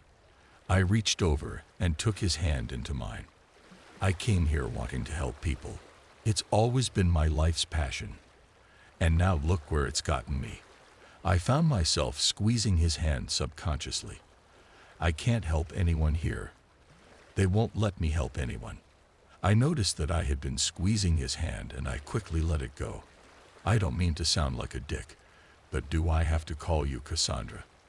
I looked up at him and saw that he was now staring at me with a smile. It's way too stuffy and formal. I'd rather call you something easier, he said with a wink. He stared at me for a moment before looking up at my hair. What about red? I like that much better. I smiled at him and let out a little giggle. It isn't very original, but I like it, I said as I pushed a lock of my hair back into place behind my ear. Todd nodded and smiled back at me. Suddenly he spat out his cigarette and quickly stomped on it. He then grabbed my arm and yanked me out of the bench, pulling me into the bush behind it. Dooley, what are you? Before I could process everything, he quickly covered my mouth with his hand and shushed me. Get away from me. A girl screamed before suddenly falling in front of us where we had been sitting on the bench beforehand. I quickly shoved myself into Todd's chest as I watched the horror before me unfold. The less you fight this, the quicker it'll end, a tired posh voice told the screaming woman. It was Constantine Sinclair. I watched from behind the bush as he placed his foot on the woman's head and held it there as she squirmed uncontrollably. Well, get on with it. This bitch is going to ruin my shoes at this rate. It sounded like he was talking to someone, but I didn't see anyone else there. The woman was suddenly bitten in the face by a tar-covered creature that had emerged from seemingly nowhere. I couldn't help but let out a horrified and muffled scream. Lucky for me, Todd still had his hand over my mouth, stopping any noise from escaping. The creature ripped large chunks of flesh off of the woman, and before our eyes, it had devoured every ounce of the woman. There wasn't a single sign that she had even been there. God damn it, you got blood on my suit. When will you learn to eat your food less sloppily? Sinclair hissed in anger as he walked away. The tar figure seemed to disappear into his shadow as he walked away. I looked up at Todd, and he slowly and carefully lowered his hand from my mouth. That's what happens when you're a patient here. He let out a pained sigh. I stared back at where the woman had once been. Just what had I gotten myself into? Both Todd and I finally crawled out from behind the bushes. There was nothing left at all of the woman we had heard screaming with Mr. Sinclair. Nothing except a small little drop of blood on the brick path that led back to the door to Sumbra. I reached up and pulled on my hair, just needing something to hang on to so I didn't scream my head off over what I had just seen. I looked over at Todd and saw that he had another cigarette in his mouth. Your first time is always the worst. He sighed out a cloud of smoke as his cigarette barely clung to his mouth. I remember the first time I saw him do that was with my best friend Vincent. We came into rehab together. He sat back down on the bench we had been sitting on and leaned back on it. One day we ran into Mr. Gloomy over there. He motioned toward the direction of the door, and presumably Sinclair. Vincent, being the dumbass he was, punched Sinclair in the face. I had moved over to sit next to Todd and couldn't help but laugh while imagining the scene. But I quickly quieted down to continue listening to him. Todd didn't seem to mind the snort I had given him. He smiled, but it quickly vanished, and he looked over at me. Well, Sinclair didn't like that at all. This thing emerged from his umbrella. It looked like a skeleton dripping with tar, with these bright white eyes, and, well, he let out a dry chuckle and took a long drag of his cigarette. Needless to say, Vince isn't here anymore. He sighed and exhaled the smoke from his cigarette out through his nostrils. As I took in the story he had just told me, something he said began to jog a memory. Those drawings, the ones on the sticky notes, I'm pretty sure one of them was of Sinclair with that thing he has. The doodle of the tired man with the black being behind him with piercing white eyes. It was exactly what Todd had described, and what we had seen eat the woman. You're sure you don't know who this doodler is? I asked, hopeful for any information. No, I don't.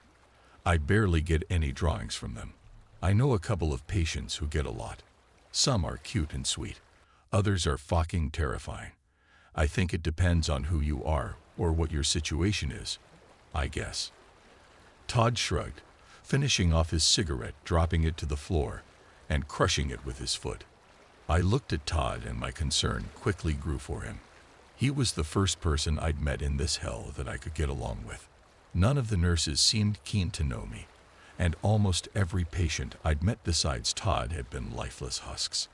I didn't want anything to happen to him, and seeing him so thin turned my worry up to 11. I'm going to see if I can be the one to deliver you food. That way you'll know that you can eat whatever I bring you, I told him, reaching out and touching his shoulder. He looked over at me with a bright shine in his eye. For real? He suddenly was like an excited puppy as he turned to look at me, quickly wrapped his arms around me, and gave me a hug that I hadn't expected to be so strong from someone as malnourished as him. I couldn't help but smile and pat him on the back. We finally released each other, and I led Todd back to his room, and I started the journey back to my room. As I passed a group of nurses, I heard their murmuring voices. They were all in the hallway just outside the employees-only section. As I passed them, I was about to scan my ID when one of them reached out and quickly shook her head at me. Are you crazy? She quickly noticed that I was a new nurse and quickly pulled me away from the metal door. Mr. Sinclair is very upset right now. It's better to stay away from him when he's in one of those moods, she told me quickly. I looked back at the metal door and felt that same incredible pressure pushing down on me that I had felt on the first day when I came across Sinclair's office. "Okay, thank you," I told this nurse. She quickly nodded and turned to continue talking to the other nurses, who were all standing outside the employee-only section of Sumbra. I walked away down the hall, not sure exactly where I was going. I had just wanted to collapse into my bed and melt away completely, but I didn't have that option at that moment. So instead, I just walked around the halls of Sumbra. As I did so, I looked at the map of Sumbra on the wall. It was there that I noticed that I was close to the kitchen, where the patient's food was prepared. Without much else to do, I started walking over to it. Arriving there, I saw that it also had a metal door that required our ID badge to open. I unclipped mine from my chest and used it to open the door. I was suddenly overwhelmed by the smell of steak and potatoes. Entering the kitchen, I was completely floored by the amount of food out and ready for delivery on long metal benches. There isn't a mess hall at Sumbra. The patients are allowed to eat in their rooms and get 3 full-course meals a day. I looked around at all the plates with steak, vegetables, and mashed potatoes all ready to serve. They seemed endless and were all laid out on the benches that felt like they went on for miles. "Nurse Cassie," Nurse Taylor's voice asked me, catching me completely by surprise and nearly giving me a heart attack. I spun around to see that she had just entered the kitchen behind me. "What are you doing here? I don't believe you're scheduled to work in the kitchen." She looked puzzled. "Oh, well," my brain worked overtime to try and think of an excuse to tell her. "Mr. Sinclair is upset and in the employees-only section. And I wanted to eat something, so I thought it would be okay if I came here to eat something," I told her, hoping that my lie was enough to convince her. "Oh, yes, of course, dear." Taylor nodded and motioned for me to follow her. "It's best for you that you don't interrupt Mr. Sinclair when he's in a mood such as this," she explained to me, leading me past all the prepared food and into the kitchen proper. "Pick whatever you'd like from back here. All the food on those tables has already had the patient's medicine applied to them," she explained to me. I stared back from over the counter of the kitchen and swallowed a lump in my throat. All that food for all the patients here. And it was all drugged. I was so glad that I hadn't just picked up some food from the table and given it to Todd. Nurse Taylor walked over to the dishes that were piled high in the sink and pulled out a plate for me. I took it with a small thanks and quickly began to fill the plate with some steak and veggies. "Thank you, Nurse Taylor. Would you mind putting some saran wrap on this? I wanted to eat this in the garden." I handed her the plate with all the food I had added to it. Taylor stared at my filled plate with a raised brow at first, but she simply shrugged and took it from me. "Of course, dear. Here, I'll show you where it is." She walked over to it and showed me where several rolls were in a cabinet above the hood of the stoves and ovens of the kitchen. I thanked her, quickly took my plate back, and started to wrap Todd's food up. I thanked Nurse Taylor again, and after grabbing a fork and knife from the benches, I quickly left the kitchen. I sighed in relief as I held the plate close to me and quickly made my way back toward Todd's room. This time I made sure to knock on his door before I just entered it, before alerting him to my presence. His door opened and he peered out from inside it a little before quickly flinging it open. "Oh hey, I didn't think you'd be back, so is that food?" He flung his door open and quickly took the plate from me.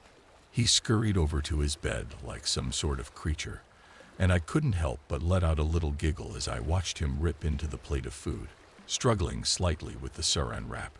I made sure that this food wasn't contaminated with medicine. I told Todd as I watched him rip into the plate like a wild animal. He grabbed at the food with such force that everything but the steak turned into mush with the force that he was grabbing and squeezing it into his mouth.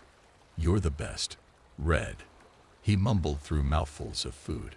Seeing him with so much food smeared across his face grossed me out and made me smile. I walked over and sat with him in his bed, licking my thumb and starting to wipe some of the schmutz off of his face. He flinched away and kicked up a fuss about me cleaning his face. "Oh, hold still," I scolded him. sounding exactly like my mom when she babysits the neighborhood kids. Todd grunted in annoyance, but finally relented and let me clean up his face. "What do you do with the actual food you get served?" I asked, handing him his fork and knife so he didn't have to eat with his bare hands. "Oh, I'd flush it down the toilet. It's got a super powerful flush since a couple of patients have clogged them in the past." Me included. He snickered as he struggled to cut his steak with the crappy plastic knife. "I drink water from the sink and steal food from the nurses." He grunted as he kept cutting into the steak. "I'm sorry, Todd." I told him, feeling immense regret that he was in the situation, and I just couldn't believe that nothing about what was happening here at Sumbra had ever leaked out into the public. Sumbra Rehab Center is a renowned and beloved institution here in New England, and yet the truth was so much worse. Before I could spiral any further, Todd tapped me on the shoulder. I looked over at him and saw that he was presenting me with a cute little scrunchie. "I thought you might like this. Keep all that red hair nice and safe," he mumbled. I noticed as his pale face grew slightly red, and judging by how hot my face was getting, I bet I was just as red as my hair was. Thank you," I told him, taking the scrunchie from him, removing the hair tie in my hair, and fixing my mass of red hair into a bun in one swift motion. "Where'd you even find this?" I asked, watching him shove more food into his mouth. "I have my ways," he mumbled through a mouthful of mashed potatoes and steak. Before we could continue our conversation, however, a loud alarm blared out from the loudspeakers mounted on the walls.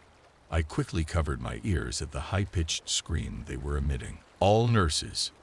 Taylor's shrill voice broke through the alarms. "Report to the lobby immediately," she shouted through the intercom. I quickly stood up and waved goodbye to Todd as I sprinted out into the hallway and toward the metal doors separating the lobby from Sumbra proper.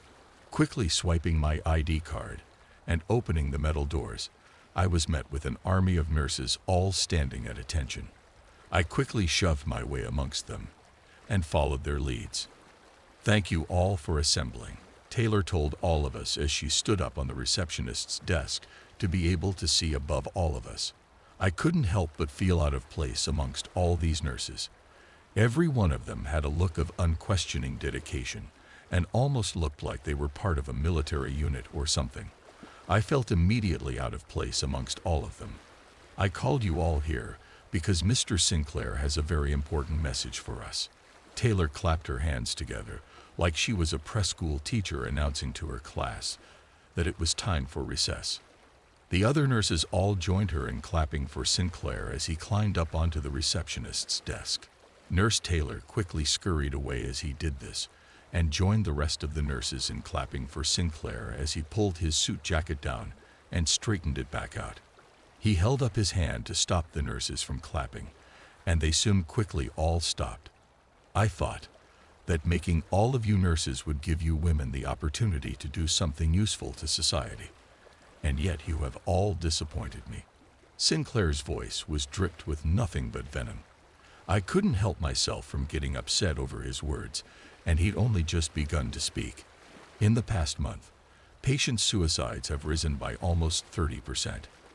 I don't think I have to tell you women that this is completely unacceptable. The nurses almost all looked down at the floor in shame. "It's not our fault, sir." One of the other nurses spoke up. I looked over at her and saw that other nurses had also looked over to see who had dared to speak up. These conditions air. Before she could even finish her sentence, the creature I'd seen with Sinclair suddenly appeared from the floor and grabbed her by the throat, lifted her off of the floor, and carried her over to Sinclair. From this moment onward, Sinclair explained as the poor girl thrashed and gagged. The tar-dripping creature gurgled at her like it was laughing at her. It then unhooked its jaw and took a giant bite out of the nurse's face. "For every patient suicide, one of you shall be sacrificed. Do I make myself clear?" The creature ripped chunks out of the poor nurse, with disgusting chewing noises joined by sucking as it seemingly slurped all the blood out of her body before eating the final few pieces of her. I gagged and had to use all the muscles in my throat to stop myself from throwing up. Some of the other nurses weren't so lucky as a few of them threw up on the floor. While we didn't answer Sinclair, it was clear that the message had gotten through to all of us. The creature, having finished its meal, slithered over to Sinclair and took its place behind him. It was then that I noticed that Sinclair wasn't casting a shadow from the bright lights in the lobby. That creature was his shadow. One more thing. Many of you are new and haven't had the opportunity to meet Spencer. Sinclair pointed into the crowd. I followed where he was pointing and saw that sitting in one of the lobby chairs and reading a magazine was a man with a facial mask and hoodie. He flipped through the magazine and looked up after he noticed everyone was looking at him. He held up a peace sign to us, which revealed that he was also wearing latex gloves. He is a business employee of mine, and as such he will be allowed access to all of Sumbra. Dismissed. Make your useless selves some sort of helpful. He waved all of us away as his shadow produced a cigar for him. I had to fight the urge to run away out of the front doors of Sumbra. I followed the mass of nurses, and while many of them quickly made a beeline to the nearest patient to ensure that they hadn't hurt themselves in some way, I quickly returned to the employees-only section and went right to my room. I felt like a zombie after what I had just seen. It had been bad enough seeing the first bite and then hearing the shadow creature eat that girl in the garden, but seeing it happen was so much worse. I couldn't help but picture the scene of Todd ripping his teeth into the steak I had brought him. I wobbled over to the bed, collapsed onto it, and finally released my emotions, crying uncontrollably into my pillow.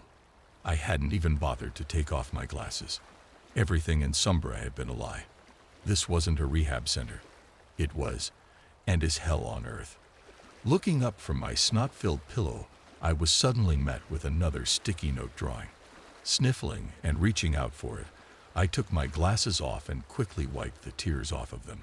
Placing them back on my face, I was surprised to see that the doodler had left me a drawing of what appeared to be the man Sinclair had introduced as Spencer. He was holding up a peace sign, but his arm was completely made of bone. More writing was on this drawing, and I brought the sticky note as close to my face as I possibly could. And to my shock, I found that it wasn't gibberish. It was very tiny writing. Drug man. I asked in confusion. Those small little words would prove to be more true than I could have possibly imagined. My name is Sycamore Octobert Faulkner, and I can't die. Where to start? Where to start? I could start with a cult or Capella or any of the other million horrible things that have gone wrong. But maybe I should introduce myself first. Name's Sycamore. I'm 25, and I've been 25 since 1952. The first thing people do when they find out how old I am, the ones who believe me, assume that since I was alive in the 50s, I must be a bigoted asshole. Actually, bigoted assholes are the kind of people who I hit with the nearest available object. I don't care who you are. If I'm in a bar with you and you start spewing racist, sexist, Nazi-ass BS, you're going home in a full body cast, if not a Dan hearse. But I'm getting off track. Let me take you back to where this hell started. The tiny town of Saker Keep, West Virginia, circa 1952. Population 250, and no longer exists on any map. Known for absolutely nothing but being this tiny town in the middle of nowhere. And Tuzian, but that is an entirely different story that would take too long to explain. Saker Keep consisted of 5 streets, a church, a tiny one-room schoolhouse, a gas station, a jail, a few stores, an apartment building, and about 3 dozen or so cute little houses occupied by cute little nuclear families. There was exactly one African-American person in the whole damn town who also happened to be gay, and as such he was paraded around as their progressive flaghead. Look, we support homos and black folk. I know, if by support you mean don't actively harass most of the time. They even let him eat at the white people counter. So yeah, that's about the shape of things. A town of mostly bigots, although I'm sure they considered themselves very progressive for their time. Truth be told, I never understood racism. If God made us all, surely he made us all alike. I'm getting sidetracked again. But the black gay guy is very important to this story, you see. His name was Marion Bailey. Let me rant about him for a moment. Take the tallest, hottest black guy you've ever seen. Now multiply that by the power of the sun. When I say he was fine, I mean he was so gorgeous that if he'd lived in present times, he'd been named the hottest man alive. You do not get more gorgeous than Marion Bailey. It was a hot June day when me, Sheriff Harrison Redford, and Deputy Sheriff Beef Arlen rolled into Saker Keep. We'd been cooped up in a cop car all the way from New York. We were heading back down south to our jurisdiction, but it was getting late, so we pulled into the smallest motel I have ever been in. I was the first one out of the car when it stopped. My body still ached from surgery, and the long car ride hadn't helped. I stumbled, but Beef caught me just in time. "Whoa, Sycamore, careful there," he said in his deep, steady voice. "Yeah, I'm fine. Thanks," I muttered. As soon as we got into the motel room, I flopped onto one of the twin beds and pressed a pillow gently against my chest. The cooler came in next, carried by Redford. Back then, motel rooms didn't have fridges, so we had to keep my medication cold the old-fashioned way.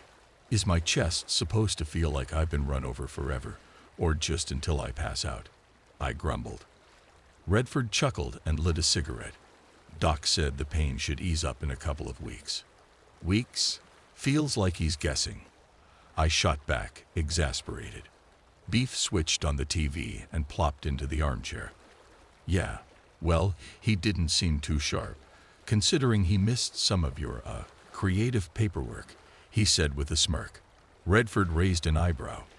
"Wait, you faked letters." "Maybe one or two," I said, wincing as I shifted. "5, Beef corrected, his grin widening. Redford shook his head with a chuckle. "You know that's not exactly legal, right?" I shrugged, trying not to grimace from the movement. "Not the first line I've crossed." "Yeah, that tracks," Redford said, taking a drag of his cigarette. Beef, ever the tease, leaned back and said, "Hey, are you two done with your little domestic spat?" "It's not like that." I snapped. "We're just friends." "Friends? Sure. Friends who can't keep from bickering like an old married couple." I threw my pillow at him, and we all burst into laughter. Even with everything going on, we found ways to laugh, a testament to the bonds we shared. The evening passed uneventfully, a little dull, maybe. But as midnight approached, the air in the room seemed to shift. The quiet felt too quiet, and the hum of the TV turned into background noise. Then came the knock at the door. "Ugh, I'll get it," I grumbled, dragging myself up and heading for the door.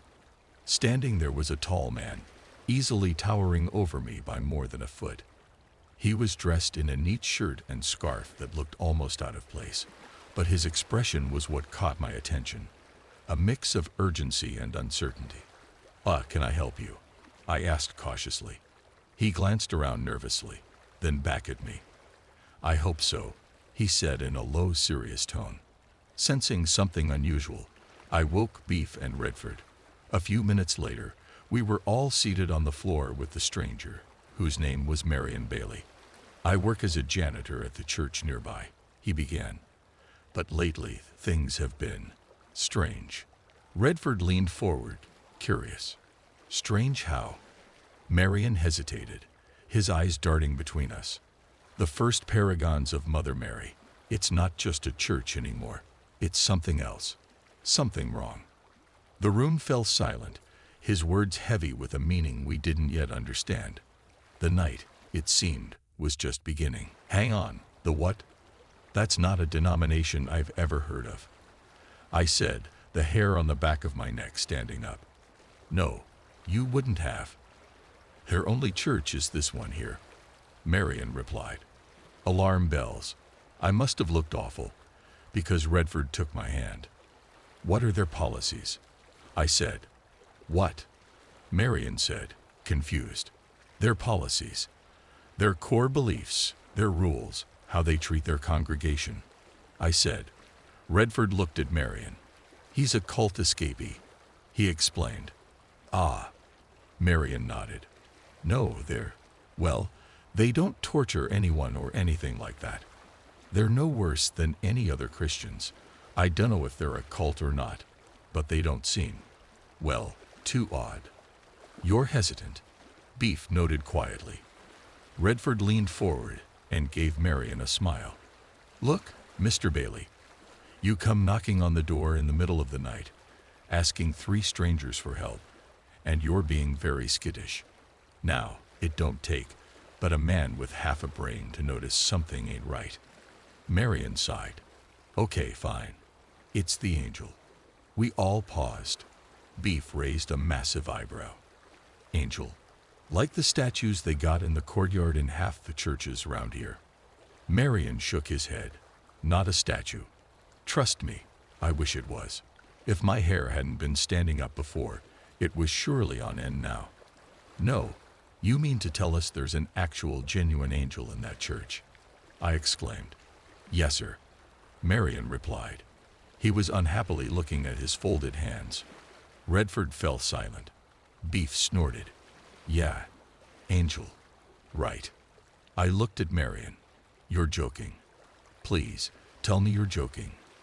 Marion shook his head. I really wish I was. I must have been a sight to see, because Redford half-scooped me into a hug. Calm down, Sycamore. Nothing's going to happen to you. Beef snorted again. So what's wrong with the angel? Marion was very hesitant. It's dead. I was about to bolt. Oh, so you're coming and asking for our help with a dead angel? Some kind of divine cadaver. Great. Wonderful. Someone please shoot me and put me out of my misery. I laughed hysterically. Beef looked at me like I'd lost my mind. Even if there's really a dead angel in the church, it can't be any worse than the bodies we've dealt with over the years. Just a person with wings. I laughed. Oh, you've never actually read the Bible, have you? I said. Redford sighed.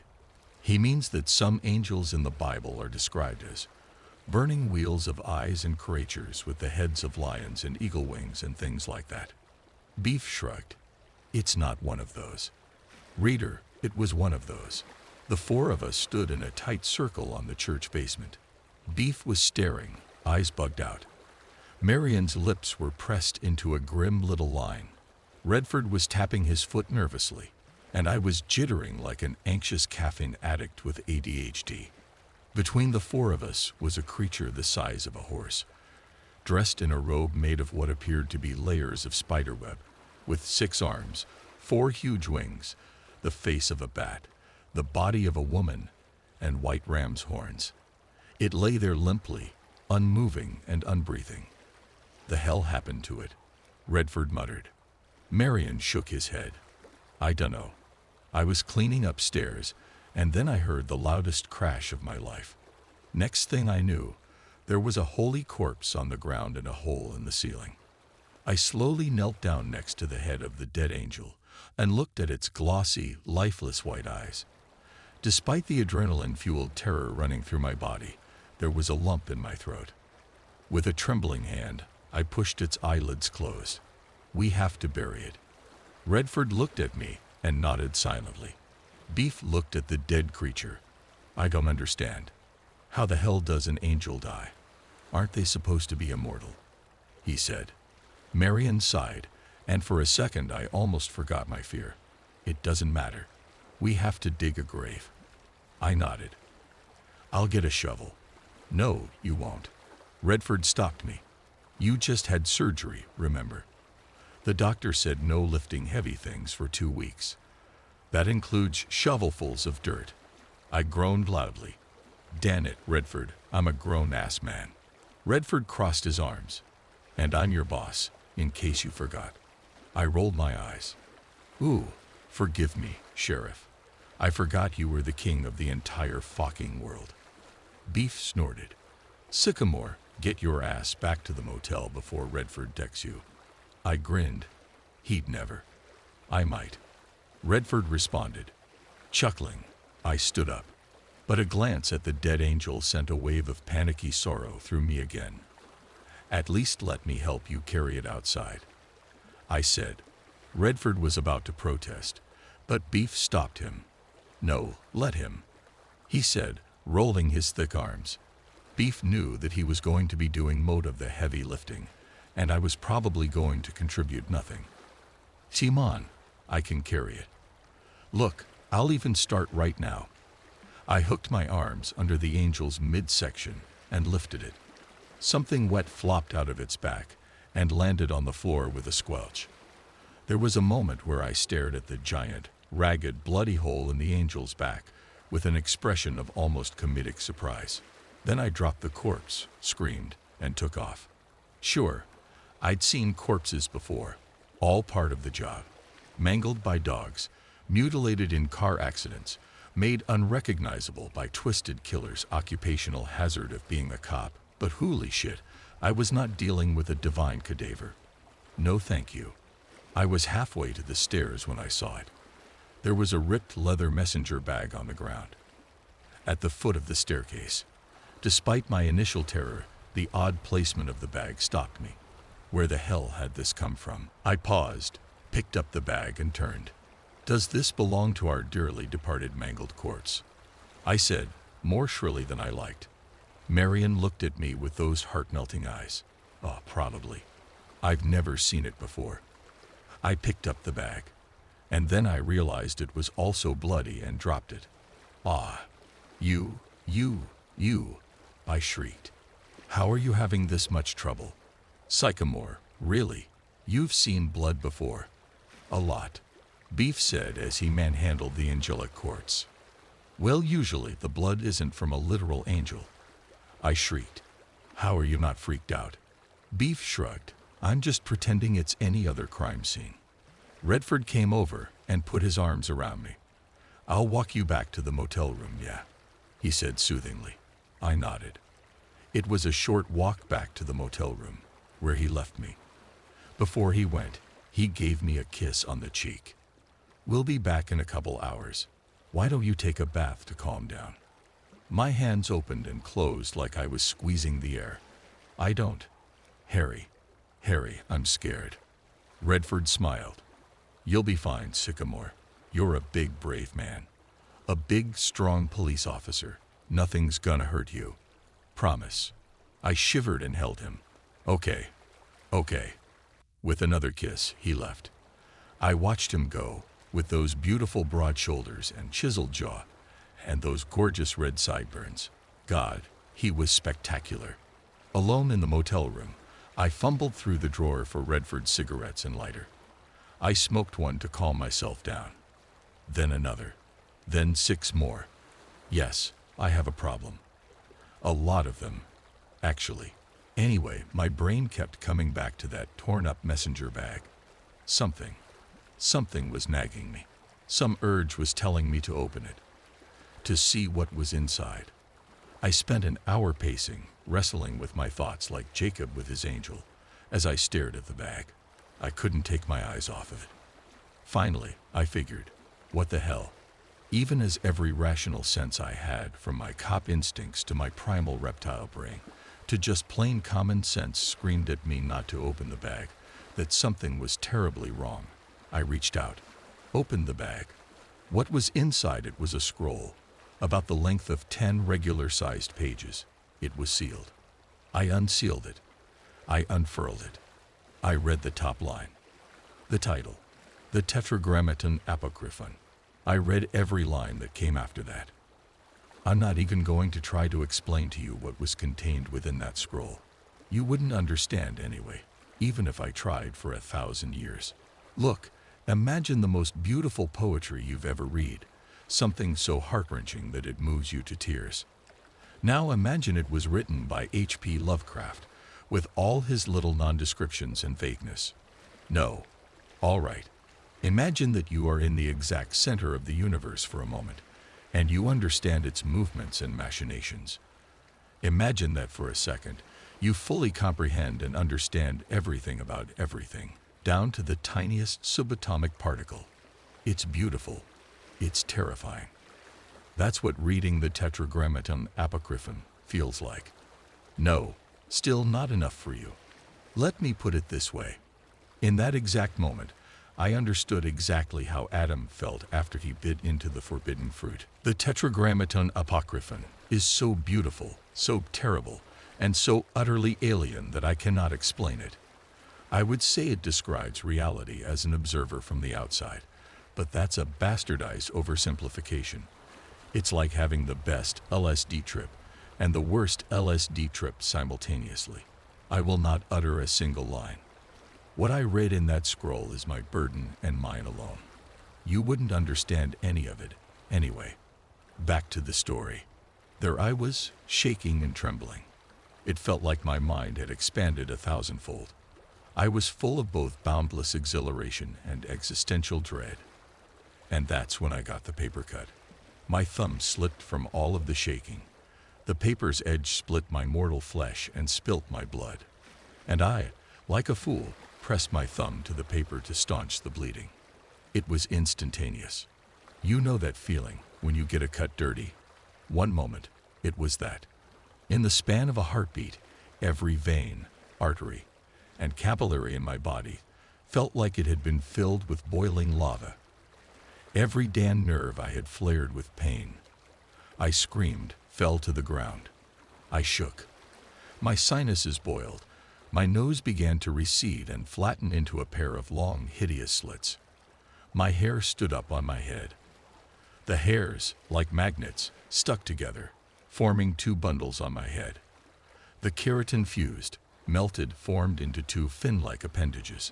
My face deformed and stretched, my jaw unhinging and my bones popping as they lengthened and reformed themselves. My gums receded and my teeth grew into jagged points. My eyes, bugged with pressure, became larger and flatter, glowing in eerie amber. My bones stretched out, lengthening far beyond the limbs of normal humans. Each fingernail grew into a thick claw, each finger into an emaciated talon. My skin lost its pigment entirely, becoming white as death. My spine was stretched to its limits. Every muscle was strained, tore, and reformed itself. Every tendon and every ligament shifted positions. My skin seemed to shrink to fit my new frame. It was utter agony. When it ended, I was lying half-conscious on the floor, in terror and pain. Slowly, the pain ebbed, and all I felt was aching hunger. I don't remember what I did. All I remember is that I woke up to a horrified Beef standing over me. "What the fuck, Sycamore?" he whispered. Dread and terror were etched throughout my entire body. I looked for a mirror. Why was I in the church? "Beef, what happened?" I whispered. I looked down. Whatever had happened, I was a person again, and not the thing. Wait, whose clothes was I wearing? I didn't recognize the blue button-down I wore, or the brown cargo pants. Beef looked at me. "What did you do?" he whispered. I was so confused. "I have no idea. Beef, I don't remember anything that happened last night." I took a step towards him, and he stepped back. That sent dread and fear, true fear, throughout my entire body. Because if Beef who had seen men gunned down in Germany, Beef who had pulled the woman who he'd marry, bald and emaciated, out of a cell in a death camp, Beef who'd been a police officer almost as long as I'd been alive, if he was scared of me, what the fuck had I done? I heard a groan nearby, and I turned. Marion, what the hell? My words died in my throat as that sick sense of dread twisted in my gut again. Marion's left arm, from the elbow down, was gone. It looked like a wild animal had gotten it between its teeth and torn it off. There was only a shard of bone sticking out of that red meat. That delicious, absolutely perfect red meat, mouth-watering, with just a little yellow fat, meat that would taste absolutely divine roasted till it falls apart on the fork, all tender and juicy, served with buttery loaded baked potatoes and creamy yellow macaroni and cheese, or ground up with garlic and pressed, cooked, and sat on a bun with pickles and ketchup, mustard and cheddar cheese, with deep fried potato wedges and a nice frosty glass of root beer, or grilled to perfection, seasoned, sliced up, and stuffed in a tortilla with cheese and sour cream, beans and rice and guacamole, or cubed and boiled in broth, with carrots, potatoes, onion, served with buttery sourdough, or rolled into balls or breadcrumbs and baked, then dunked in rich tomato sauce with spaghetti cooked just right, and garnished with just a hint of basil, and a lot of cheese, and a nice piece of garlic bread. Sorry, got off topic there. I tried to step towards Marion, but he scooted back. Gee, get the hell away from me. Oh God, what are you? I was so confused. I'm just me. I stepped in something meaty. I looked down. It's been years since that day. Marion recovered well from the loss of his arm, went on to become a teacher, ended up getting together with a nice lumberjack and spending the rest of their lives together in the countryside, which was another 30 years. They both died from AIDS, but I hear those 30 years were full of love and laughter, and a girl who spent more time at their house than she did at her home. She's in her 60s now, but she recalls them fondly. Says they raised her more than her own mom did.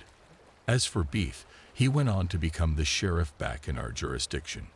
We maintained a cordiality, since we had to work together, but I left the force in 1957. I've worked for other forces since then. Among other things, he had a kid, Abraham. Abraham went on to be a police officer, and his son, and his son, and his daughter. 5 generations of police officers. Let me tell you, when I hear all cops are bastards, I think of the Arlen family. They're always the exception to that rule. Anyway, Beef died in 1997. He was in his 80s. As for me, I live in fear. Yes, it gets better from time to time. I do have kids and grandkids. I don't always see them, but, well, I have a family. A web of connections who always have my back. But it's meaningless. I'll outlive them all. I learned that when I went back to the motel room. I saw my lavender hair and amber eyes, once brown and hazel. I broke the mirror. I took a shard of glass. That was the first time. It wasn't the last. Many times I've tried. It doesn't matter. Whatever damage I take, my body repairs itself. I've been burnt to ashes and scattered across the world, sliced into pieces, drowned, shot, stabbed, pushed off a roof and out of a plane, vivisected, electrocuted, beaten to death, frozen, thrown in a wood chipper, run over, blown up. I've even had my very atoms torn apart. It doesn't matter. My body will regenerate, sooner or later. And the entire time, I am fully conscious and fully lucid. I can't pass out. I can't even lose my mind, no matter how much physical pain or psychological damage I take. For the past 72 years, I have been facing the same fear, the same terror, that I did when I looked down and saw the mangled corpse of Harrison Redford, face eaten to the bone. I cannot die, no matter how much I want to. New Jersey drone mystery. Last night, I saw drones over my neighborhood in New Jersey. I swear this wasn't some half-awake hallucination or the result of me binge-watching conspiracy videos on YouTube like Coast to Coast Am. I saw drones. Not the kind your neighbor uses to film his fireworks display. These were different. And by different, I mean unsettling. That's the best way I can describe it. I live in central New Jersey. Life is pretty boring here. Most nights, the biggest excitement is deciding between Wawa or Quick Check for food and snacks. But last night was something else. I was walking back from Wawa around 10:00 p.m. The air was cool and crisp, and the sky was mostly clear, with a few clouds here and there. Then I noticed the lights. At first, I thought it was a plane. But the movement was off-putting. Planes don't zigzag. And there wasn't just one. I counted somewhere around 4 to 5 lights hovering in an odd formation, like they were scanning.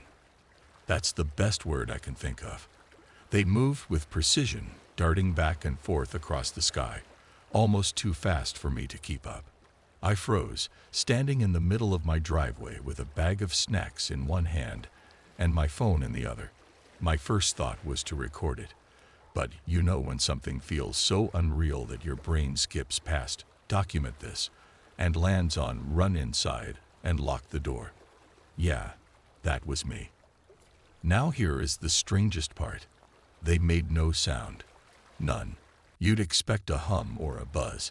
Even those cheap drones you buy off Amazon sound like mosquitoes. But these were dead silent, gliding through the air like, I don't know, ghosts. Is that too dramatic? Whatever it was, it made my skin crawl a little. I did eventually grab my phone, fumbling with the camera. But the screen only showed darkness, and the lights were too far away or too faint for my phone to pick up. Typical, right? It's like how UFO footage is always grainy. Maybe there's something about these things that messes with electronics, like a jammer or something. Here's the thing, they weren't just aimlessly flying around. They had a purpose. I could feel it. They hovered over the neighborhood for maybe 10 minutes. Then all at once, they sped off toward the woods behind my street. Gone. Just like that. No trail, no sound, no nothing. I've lived here my whole life. I've seen drones before, sure. Sometimes hobbyists fly them at the park, or maybe kids messing around with them. But this felt organized, professional, like someone was searching for something. I didn't sleep much last night. Every time I closed my eyes, I'd see those lights, hear the eerie silence of the sky. I'm really on edge, wondering if they'll come back. What were they searching for? Why here of all places? Why New Jersey? I know what I saw, but I don't know what it was. And the worst part, I can't shake the feeling that they saw me too. I'm making sure all my windows are locked and keeping my curtains closed tonight, just in case. His name is Diceface, and he keeps me as his pet. Ringo woke me up with his barking. It was the deep, howling kind, the kind he reserves for raccoons in our alley, except he was in the middle of my apartment. When I pulled apart the curtains, I saw the problem. The sun was gone. Normally, I could see the pre-dawn highlights around the laundromat across from my apartment. But today, the outside of the world was completely black. No sun, no moon, no stars, not even streetlights. All black. More alarmingly, my window now had a curved feel to it, like I was inside some giant fishbowl. When I traced the glass upwards, I could see it arcing up into my ceiling and then coming back down on the other side. What the fuck? My front door was behind a large pane of curving glass. The knob was unreachable. It was like half my apartment had somehow become encapsulated inside a glass sphere. My dog barked again, snarling at the dark world outside the window. I tried to put together some reasonable explanation. Maybe some fabric was obscuring my window on the exterior. Maybe the glass was just some building material that fell from the upper floor. But then I saw it. A giant white face that came to press itself up against the window. I could see the plaque on its teeth and the snot under its nose slits. In one quick motion, I fell and hid behind my table. My dog whimpered beneath me. The thing had a mouth as wide as my whole window, and its breath was fogging up the glass. I had trouble understanding what all those organs on its faces were. And then it blinked. Day 2. I call him Diceface. Diceface because his 6 eyes are arranged in the same way that the 6 dots are on a die. Sometimes I would see his white, tube-like fingers too, or the long, jagged ridge of his spine, but mostly just his horrifying 6-eyed face. Here's my amateur drawing. It appears that this monster somehow encapsulated my entire 300 square feet studio apartment, including bed, bathroom, and tiny kitchenette, into a glass bubble. At some point in my sleep, the bubble must have appeared around my flat and tore me away from Earth. I wish I could tell you where the hell I was, but the darkness outside is too pervasive. Diceface must have some kind of intense night vision that allows him to traverse the miles of dark and somehow tugged my apartment orb behind him, like a balloon on a string. I don't know if Diceface is migrating, hunting, exploring, scavenging, shopping, or just wandering aimlessly until he dies, but he's had a walking period both days so far. Each walk is around 3 hours. I know because all the clocks in my house still work. In fact, all of the electricity, Wi-Fi, plumbing, heating, and everything else still seems to work in my apartment. However he had stolen it from Earth, my flat is still somehow being fueled all of its usual resources, which makes me think that it is still somehow spatio-temporally connected to my reality. Like maybe this bubble is just a little rift that Diceface has collected. I'm not sure. I spent most of today and yesterday calling my friends and family and explaining that I'm still alive, but clearly not in Kansas anymore. Day 3, getting hungry. Luckily, I have dog food for days, so Ringo hasn't complained. But I ran out of all my human food on day 1. All I have is Instamix gravy, and there's only so much gravy a guy can eat. I was hoping my sister, who is a physics major, would maybe have some answer to my predicament. She had a spare key and even visited my apartment. But when she went inside, there was nothing amiss. Apparently everything looked the same except me and Ringo were gone. There wasn't any missing chunk or portal or space-time anomaly, just an empty flat. She said that because I was still able to call her, it meant that cell signals could travel between my captor's world and original Earth, which meant there still must have been a physical connection that I could use somehow. But I had already scoured every edge of my flat. I tore down a wall which only revealed more glass behind it, and I tried repeatedly to smash the fishbowl glass with one of my dumbbells. It was impenetrable. The only thing I hadn't attempted was to remove all the plumbing beneath my sink and try seeing if there was at least a pipe-sized hole through the glass. But I didn't want to risk cutting off my only water supply. Not yet. All I could do was deep dive on the internet to see if anyone had ever faced a similar predicament. No such luck. Day 4. Diceface let me out of the sphere today. Instead of utter darkness greeting my morning, there was a cereal aisle outside my window. The bright fluorescence gave the Cheerios and Captain Crunch a hard white shine.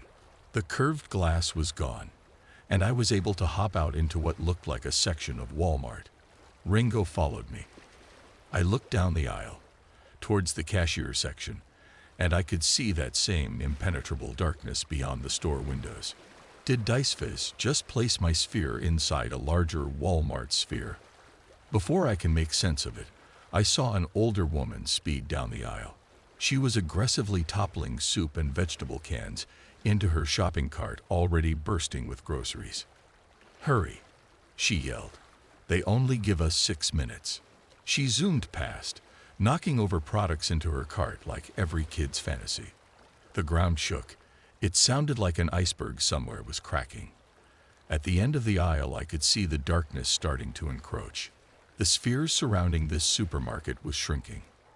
Not wasting a second, I jumped back into my apartment and grabbed my laundry basket. I filled it with as much cereal, bread, and canned food that I could get my hands on. Ringo barked and froze, terrified by the encroaching glass. I plopped him on top of my basket and heaved the whole thing back into my apartment. In a few moments, the world outside had gone dark again. The curved glass outside my window grew back like a thin membrane. Day 5. I exchanged phone numbers with the woman at Walmart. Her very first text to me was, "Welcome to hell." I was astonished to find another human being trapped in the same scenario as me. She introduced herself as B and explained she was stuck in her own little fishbowl containing most of her cramped basement suite. Apparently, there have been dozens kidnapped like us, captured by these tall, six-eyed monsters that B calls collectors. She doesn't know what dimension they're from or how they're able to steal people from Earth, but she does know that they'd essentially treat us as pets. I was shocked. "What do you mean they keep us as pets?" "Either pets or collectibles," she said, clearly tired of explaining this over the phone to newcomers. "We are kept in a replicated version of the habitat we live in. We get taken on walks, and once a week or so we have to impress the collectors with tricks. Tricks. Listened closer. I could sense a familiar staticky graininess to the trombones. Were they recordings? What the fuck was this place? Two other folks raced to pick up the hula hoops and started twirling them on their hips, which is when I realized there weren't many other props to grab. Did I need one? In a panic, I ran towards the center, trying to find something besides dirt and rubber mats. And that's when Bee showed up. She waved her hands, then placed them on her head, then her elbows, then her waist. She was doing the Macarena. Right. I could just perform a dance. Plan B then. I jumped and lifted my right arm and right leg, then did the same with my left arm and left leg. It was the only dance I knew, Gangnam style, so I had to embrace it. I had spent a while memorizing the moves as a joke for a friend's birthday party back in college, and they had always stuck. A fun party trick. I kicked my knees forward and trotted as if riding a tiny invisible horse, checking to see if Bee thought my talent was acceptable. But she wasn't watching me. No, she was cautiously staring at the collectors surrounding us. They all had their eyes on me now, intrigued by this new pattern of movement. Clearly, they had never seen a dance rendition of Earth's greatest K-pop hit.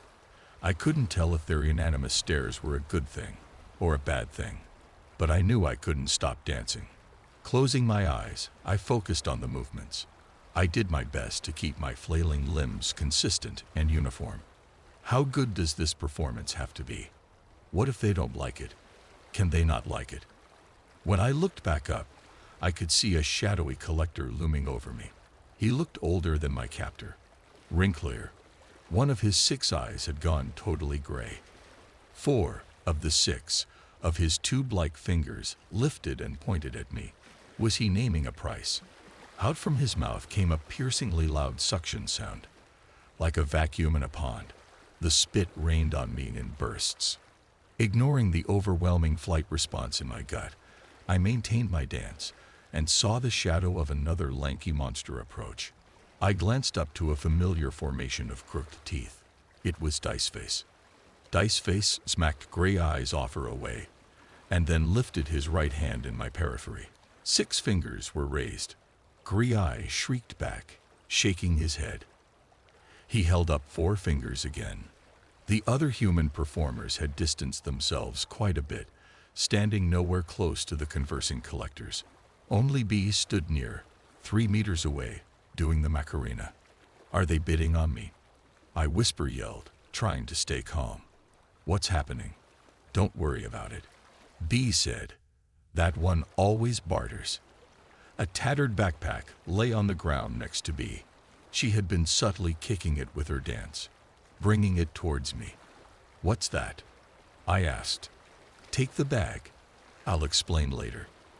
As smoothly as I could, I danced over toward Bee, making sure I didn't run into one of the collector's massive legs. In between one of my slides, I scooped up the backpack over my right shoulder. Metal objects jostled inside. The 2 collectors above me traded vacuum noises. There was a lot of pointing from both of them. Gray Eye tried to grab me, but Diceface pulled at my shoulder. Ugh. The hand was large and wet. It felt like I was under a boa constrictor who could squeeze the life out of me at any second. I didn't complain. I looked at one of my captor's cold fingers and saw a dense array of longitudinal muscles. Diceface shrieked a series of sounds that got Gray Eye moaning in response. If there was an offer, it appeared to have been refused. Gray Eye shrugged and walked past me. He made a whooping sound and pointed 4 fingers at the bearded trumpeter who was keeping his distance. Another collector stepped behind the trumpeter, and the 2 monsters began to negotiate. Diceface yawned and pressed at my back. He pushed me until I was dancing towards the entrance to my own habitat. He wanted me to go home. I obeyed his lead. The window into my apartment hovered in the air like an open portal. Ringo watched me excitedly from the inside, leashed to my bed. As I turned to look back, I could see the other performers were also winding down, returning to their homes. All of them except that bearded trumpeter. Gray Eye clapped his hands victoriously, and grabbed the trumpeter by the arm, dragging him to the center of the ring. I guess he had somehow purchased the trumpeter. Then I saw one of Gray Eye's massive hands grab the trumpeter by the head and lift. The trumpeter's muffled screams didn't last particularly long. It was kind of like watching a troubled child whip around his favorite toy, up and down, back and forth. Gray Eye was excited at first, hooting and hollering his vacuum sounds. And then as soon as the neck of his new doll broke, he lost interest. Day CVN. The backpack contained an expensive-looking revolver. B told me she stole it from the firearms department in the Walmart sphere, where she had collected many over the years. Rifles and shotguns, too. I gave you plenty of bullets, 'cause I knew you had that dog. Ringo was at my side, head on my lap, chewing a stale biscuit bone. I stared at my phone's tiny speaker. Excuse me, what's that supposed to mean? It means if your pup starts yelping and running, you've got more chances to put it out of its misery.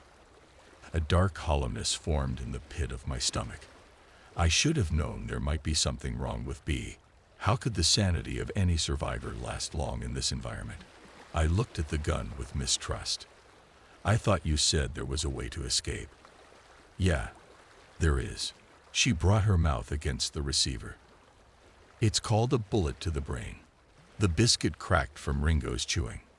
I know it may sound terrible, B continued, but trust me, this is for the best. If they keep capturing humans who off themselves, the collectors will stop visiting Earth and go elsewhere. I tossed the gun in the backpack. It rattled against loose bullets. No, B, no way.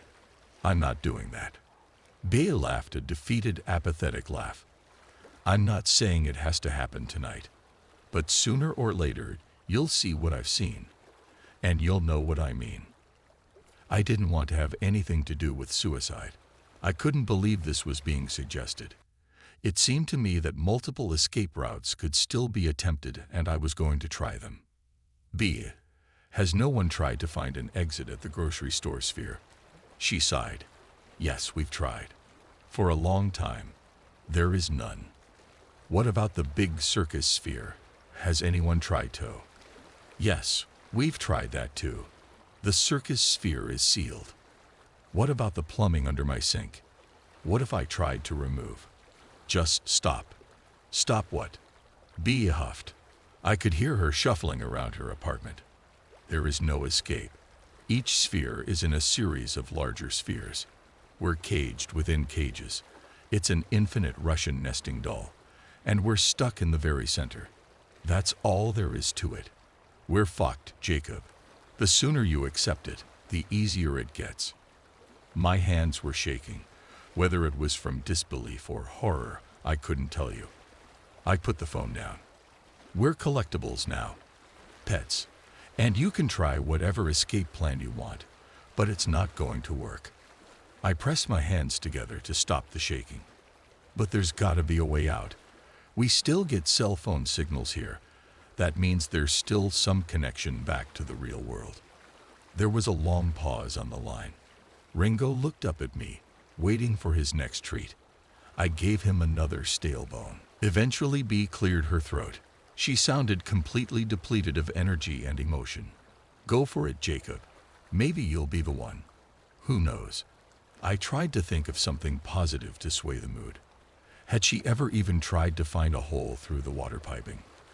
There had to be some scientific way of discerning where we were. But before I could say anything, B hung up. I didn't want to push it, so I didn't call back. Taking a moment, I zipped up B's bullet and gun-filled backpack and shoved it into the far reaches under my bed. It was not something I wanted to think about. What use could I have for a gun anyway? Ideas fluttered through my mind. Could I draw Dice Face close to me the next time I'm let outside and try shooting at his eyes? Would that even hurt him? Or would he just grab me by the head and ragdoll me to death? I remembered what happened to the trumpeter and felt my stomach turn. No, I need to think of something else. Something more elaborate. I've got a laptop, access to the internet, and an obedient dog. There's gotta be some kind of escape plan I could devise. There must be something I'm not considering. I made myself tea and let the idea mull over. About half an hour passed with me mostly staring at the ceiling. Then my phone buzzed with a text message. "It's no rush, Jacob. Take all the time you want." Really, I don't want to dissuade your optimism. But once you've tried whatever you wanted and had some time to reflect, give me a call. I can guide you on how to load the shells. B. Was I imagining things? I want to start this off by telling you that these stories were when I was 3, 8, and 9 years old. The first story was my brother's. This was when my brother was 4 and I was 3. We lived in Keokuk, Iowa at the time. During the first few nights in the house that we had just bought, my brother would wake up at 12 a.m. going batshit crazy, screaming, "Why is she here? G8 here out." Of course, my parents weren't seeing anything, but it was the same corner every time. He described her as an old lady who wore a white dress. Eventually, me and my brother switched rooms because we wanted to see if that would change anything. And it did. He stopped waking up in the middle of the night. Now this is going to sound crazy, but the owner of the house prior to us had a little boy who died when he was 3 years old, and she lived in that house up until her death. But I think that was the owner of the house checking on my brother, making sure he was okay. But either way, being in this situation would freak anyone out. Hill by the woods. Well, there were 2 hills on both sides. One led to the barn, the other led to the entrance. The hill that led to the entrance was very visible from where we were, so my dad pointed the headlights towards that hill. But nothing was there. He turned them all the way off, and then there were the 2 lights again. He once again turned on the headlights on full blast, but we didn't see anything there. This concerned my parents because if they were people, they would have been standing in the middle where we could see them if we turned the headlights on all the way. This wasn't fireflies either because their lights are not white like the ones we were seeing. These weren't animals either because there we would have seen them. We continued doing our night chores on the farm, but we were very careful that night when we did. Then by the next morning when we went to do our morning chores, we found out that we were robbed, which was odd because we didn't see anyone on the property the night before. We did get the police involved, but they said they were unable to help due to us getting ready to move and only having the story. Yes, we did have a no trespassing sign, but when did anyone ever listen to those? I still think of these things even though I am older now, but I can't help but feel that I wasn't imagining the things I saw because my parents also experienced these events with me. 1 year ago, I tried a dating app. I'll never date anyone now. 1 year ago, when I just turned 18, I decided to download a dating app. I have been single my entire life and thought the only way for me to meet the man of my dreams would be through an app like that, 'cause I don't get outside of my house a lot. The only times I do, it's for school, and I'm pretty sure if you ask about me to one of my classmates, they'd say who.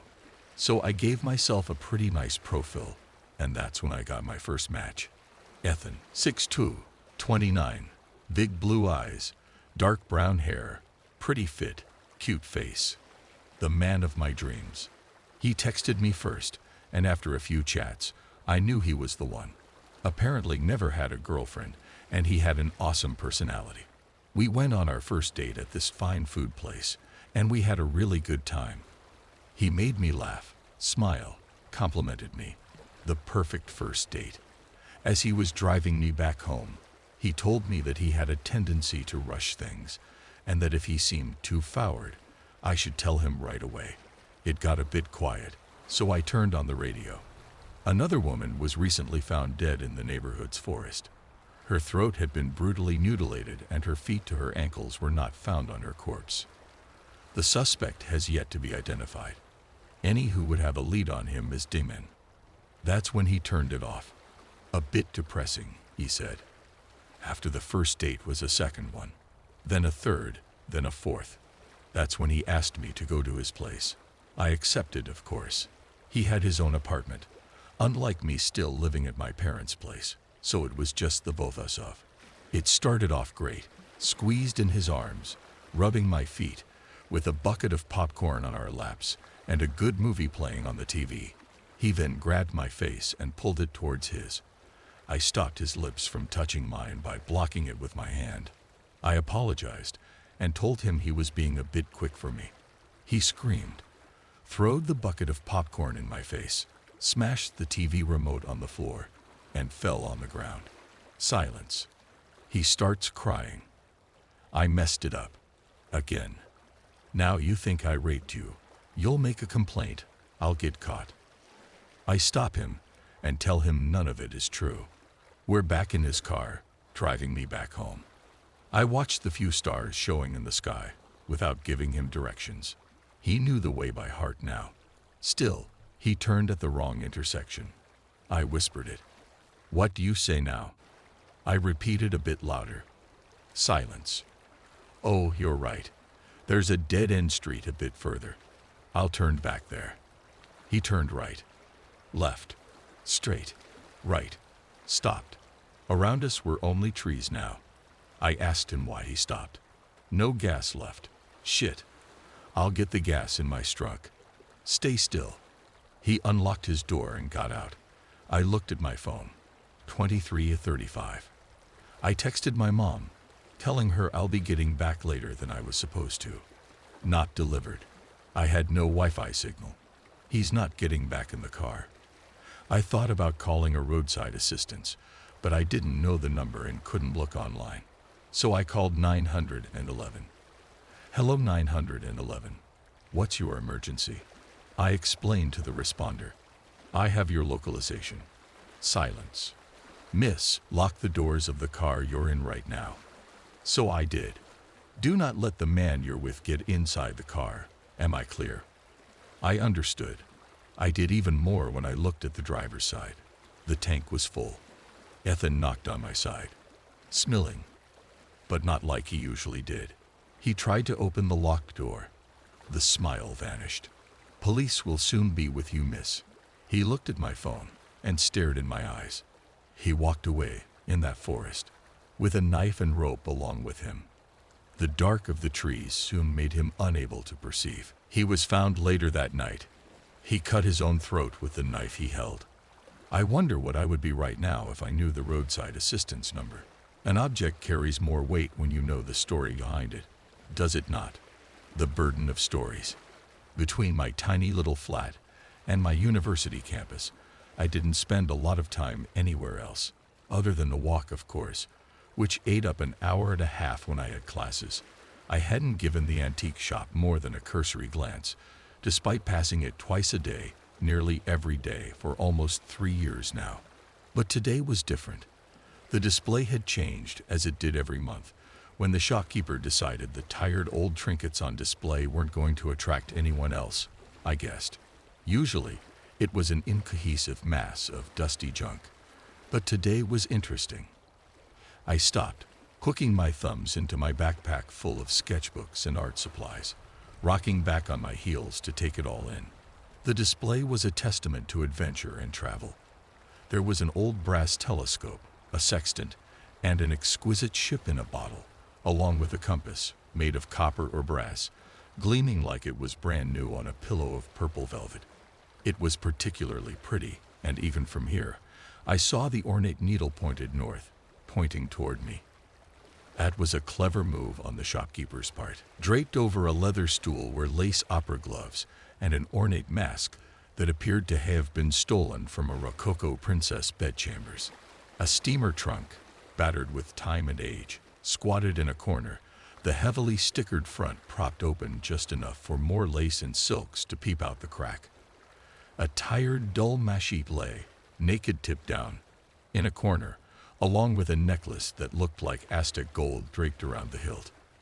The university recently announced a Halloween ball, and some of these items would make for interesting costumes. After all, when everyone was a neurotic creative of one brand or another, myself included, it did well to stand out. Everyone was already discussing the ornate masks they would carve or sculpt, the period-correct costumes they could sew. I took a special interest in the mask, showing up as someone to make Marie Antoinette scoff at the sheer flamboyance gave my little artist heart joy. So I went in, knowing full well I probably couldn't afford anything properly antique. Behind me, the door closed as if on a gentle spring. "Good afternoon," a woman greeted. She was an antique herself, skin like crepe paper and white silver hair swept into a style that fell out of favor 40 years ago. "Can I interest you in anything? I have a party coming up, and I wanted something unique to wear," I admitted. "I really like the mask in the window." "Oh yes, that's a fantastic one. I bought it in Italy some time ago and finally decided to part ways with it.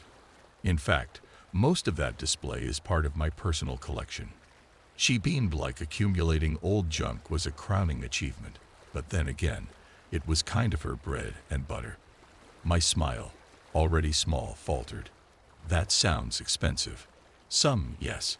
I see you quite often, passing by, but I don't remember you coming in. Students don't usually have a lot of spare money, so maybe we can work something out. Give you a bit of a break for once." "You look exhausted, dear." I was tired, but it was unnerving to know it was visible. As she pulled the mask from the display case, she told me about the woman it belonged to. A widely known opera singer, so beloved by her fans that she only wore masks in public so no one would know her true face. The only one who did know was the mysterious man she fell in love with. He'd been so enamored with her voice that he dared speak to her after a concert, and from that day, he was hooked. He loved her charm and wit, and even not knowing her face, he was persistent in his courtship. She handed me the mask.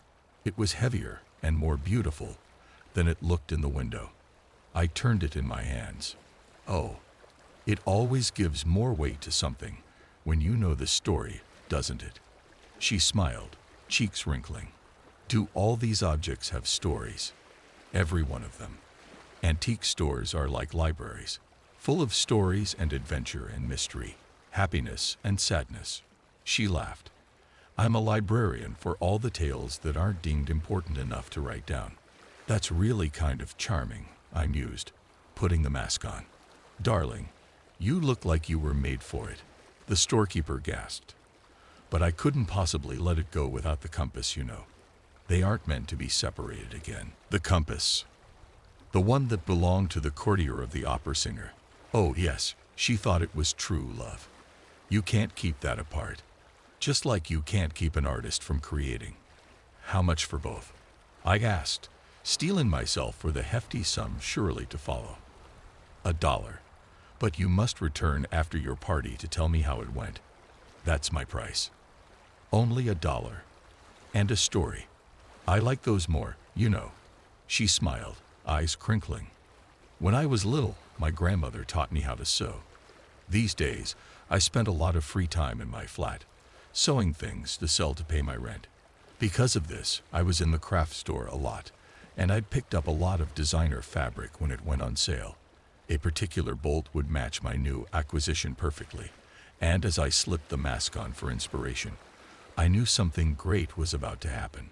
It hit me like a ravening hunger, a feverish desire to create, to make something worthwhile. Inspiration buzzed through me, sending my brain into overdrive as idea after idea crashed into me in undulating waves. It was a day and a half later when I snapped out of it, when my hunger was finally sated. I sat back, breathing heavily against the wall of my apartment, staring at the sewing mannequin wearing the most elegant ball gown I'd ever seen, all chenille and lace and satin, truly fitting for a Rococo princess. Behind the mask, my eyes traveled across my apartment, scattered with page after page of artwork that I didn't even remember sketching. I had never been sucked into the creative space so deeply and absolutely before. The dress and art appeared as if by magic, but the cuts, charcoal, and calluses on my hands told a different story. I just didn't remember getting them, which normally would have concerned me. And yes, I did miss a class or two, but everyone needs a mental health day once in a while. Clearly, I needed some time to do what I do best and make something that gave me joy. Joy wasn't quite the right word, though. It didn't feel full enough. I felt whole, but as soon as I removed the mask, the feeling, ever so slowly, began to dwindle. Maybe I was just too excited about the Halloween party now and getting to show up in that glorious costume I made myself. I couldn't wait. The excited buzz still danced over my skin. I set the mask on my coffee table, alongside the compass, and began counting the days until the dance. With a week to go, I sat on the sofa, bored with the show I was trying to watch, and got the itch to make something again. The mask seemed to be my lucky charm, so I picked it up and put it back on. Instantly, the hunger returned, that empty void needing to be filled by the act of creation, and I inhaled. Well, perhaps some painting was in order. I woke up, curled in a painting sheet that was thankfully mostly dry and clean, other than a blue blotch on one corner. I didn't remember falling asleep, but then again, I didn't remember painting one. No two. I continued counting, nervous sweat beating down my spine. I'd gone through my entire collection of spare canvas, at least a dozen, a bedsheet hung in the living room, and one wall of my dining area. It was all my best work, though, and my heart swelled with confidence and satisfaction. Remembering the mask, I removed it to ensure I hadn't gotten any paint on it. It was safe, and I laid it back on the table. How long had I painted? How long had I slept? The clock on the wall said 7:45, and it was too bright to be evening. Oh good, I hadn't missed class, even if I had been up half the night. Or, for 2 days, if my phone was correct. There was no way. Had I fallen that deeply into my inspiration again? My stomach rumbled as if to fortify the claim. I put off eating to shower, washing the paint that clung to my hands and bare feet, the adrenaline rush wearing off again. Now, I was just tired, but I forced myself to attend class, trying to make sense of what had happened twice now. I'd worked too hard to flunk out, but I couldn't argue with the results of my creative fugue. I did remember small bits, splashes of memory from my time creating those 2 occasions. Pricking my thumb on a needle, one of the sketchbook pages was filled with a self-portrait smudged in my own blood. After cutting miles of silk ribbon, pulling out the canvases, being upset when I ran out. But they were just shadows and snippets. Just enough to convince me I wasn't going insane. But firmly at the root of it all was the memory of the mask. Maybe the opera singer's spirit was my new muse. I didn't know, but though it was a little scary to have so little control over myself, once the bug to create bit, it was also exhilarating. I'd felt less burnt out and run down than I had in months, and it was amazing. The compass accompanied me in my little clutch to the party. It seemed wrong to leave the courtier at home when the starlet went out. I kept the mask off for a while, allowing myself to get past security before sliding it on and opening the door. Once I entered the gymnasium, the world transformed into a spooky forest of gnarled trees carved out of foam and hanging rubber bats. A fog machine belched green and silver mist over the floor, parting in the wake of my dress. I forgot to mention that I am not very popular. No one swooped in to meet me. No one called my name from across the room. No one offered to dance with me or get me a drink. You needed friends for that, and I hadn't really made any. I'd been too busy, too invested with my studies, too in my own head, I guess, for that. But I'd still wanted to come. Halloween was my favorite holiday, other than perhaps Christmas. A hollow hunger entered me, starting in the pit of my belly and creeping out, making my skin buzz. I wanted to create, but I wasn't sure what. There wasn't anything here I was used to working with. A scratching sound came from my clutch, and in my confusion I was almost afraid I'd open it to find a mouse inside. Purses normally didn't sound like that. The sound grew louder when I looked inside, discovering the compass needle spinning wildly. Almost as if realizing it was spotted, the needle snapped in my direction, despite that not being north, directly at me. I shifted a little on my feet, angling ever so slightly to the right. The needle remained fixed. I exhaled shakily, taking it out. A burst of energy rushed through me and into the compass, which swung wildly again before pointing towards the east wall, and the door nestled within it. Looking around, My heart beat a tattoo against my ribcage. Should I follow it? In amongst the fog and foam trees, people mingled, but none paid any attention to me. Why not? What else was there to do when a mysterious compass, received for free from a junk shop, starts moving of its own accord but to follow it? Especially on the night the veil between worlds was thinnest. Or that was the story of Samhain. Anyway, as far as I remembered, I really wasn't good at history, which might not work in my favor if this didn't end well. Cupping the compass to my chest, I followed it, weaving through the crowd as the needle rocked in the direction of the door. Well, at least it was specific, the direction shifting as I left the gym. The heels of my buckled shoes clicked on the worn tile of the school's hallway, which was more a ghost town than the spooky forest. No one else here in this wing. The compass led me to the woodshop, where tools and unfinished projects lay strewn over the thick workstations. I still felt inspiration coursing through me, looking for an outlet, but this didn't feel like my normal kind of medium. I passed the compass over the table, where the needle indicated a sharp knife, probably used for whittling, a handful of nails, and a hammer. I threw them into my clutch, and the compass, satisfied, pointed me in a new direction. My throat felt tight, but my heart still pounded. This was a real adventure, and I had no idea where the compass would lead me next. I was home when rose out of the creative fugue wearing the mask always seemed to inspire me to enter. My muse, the opera starlet, and my finder of inspiration. The courtier had done me well. I felt, well, good. A newspaper lay on the table, innocently folded to display the headline. College student FO and Bulgarian in supposed Halloween satanic ritual. I pulled it closer and skimmed the article. The student, no one I recognized the name of, was found in the woods near the school, nailed to a tree to maintain a pose, skin scribed with intricate scrollwork. No, I breathed. I was afraid to look down, to confirm what I feared, my gut writhing. I closed my eyes, then inhaled deeply and reopened them, steeling myself for what I was about to see.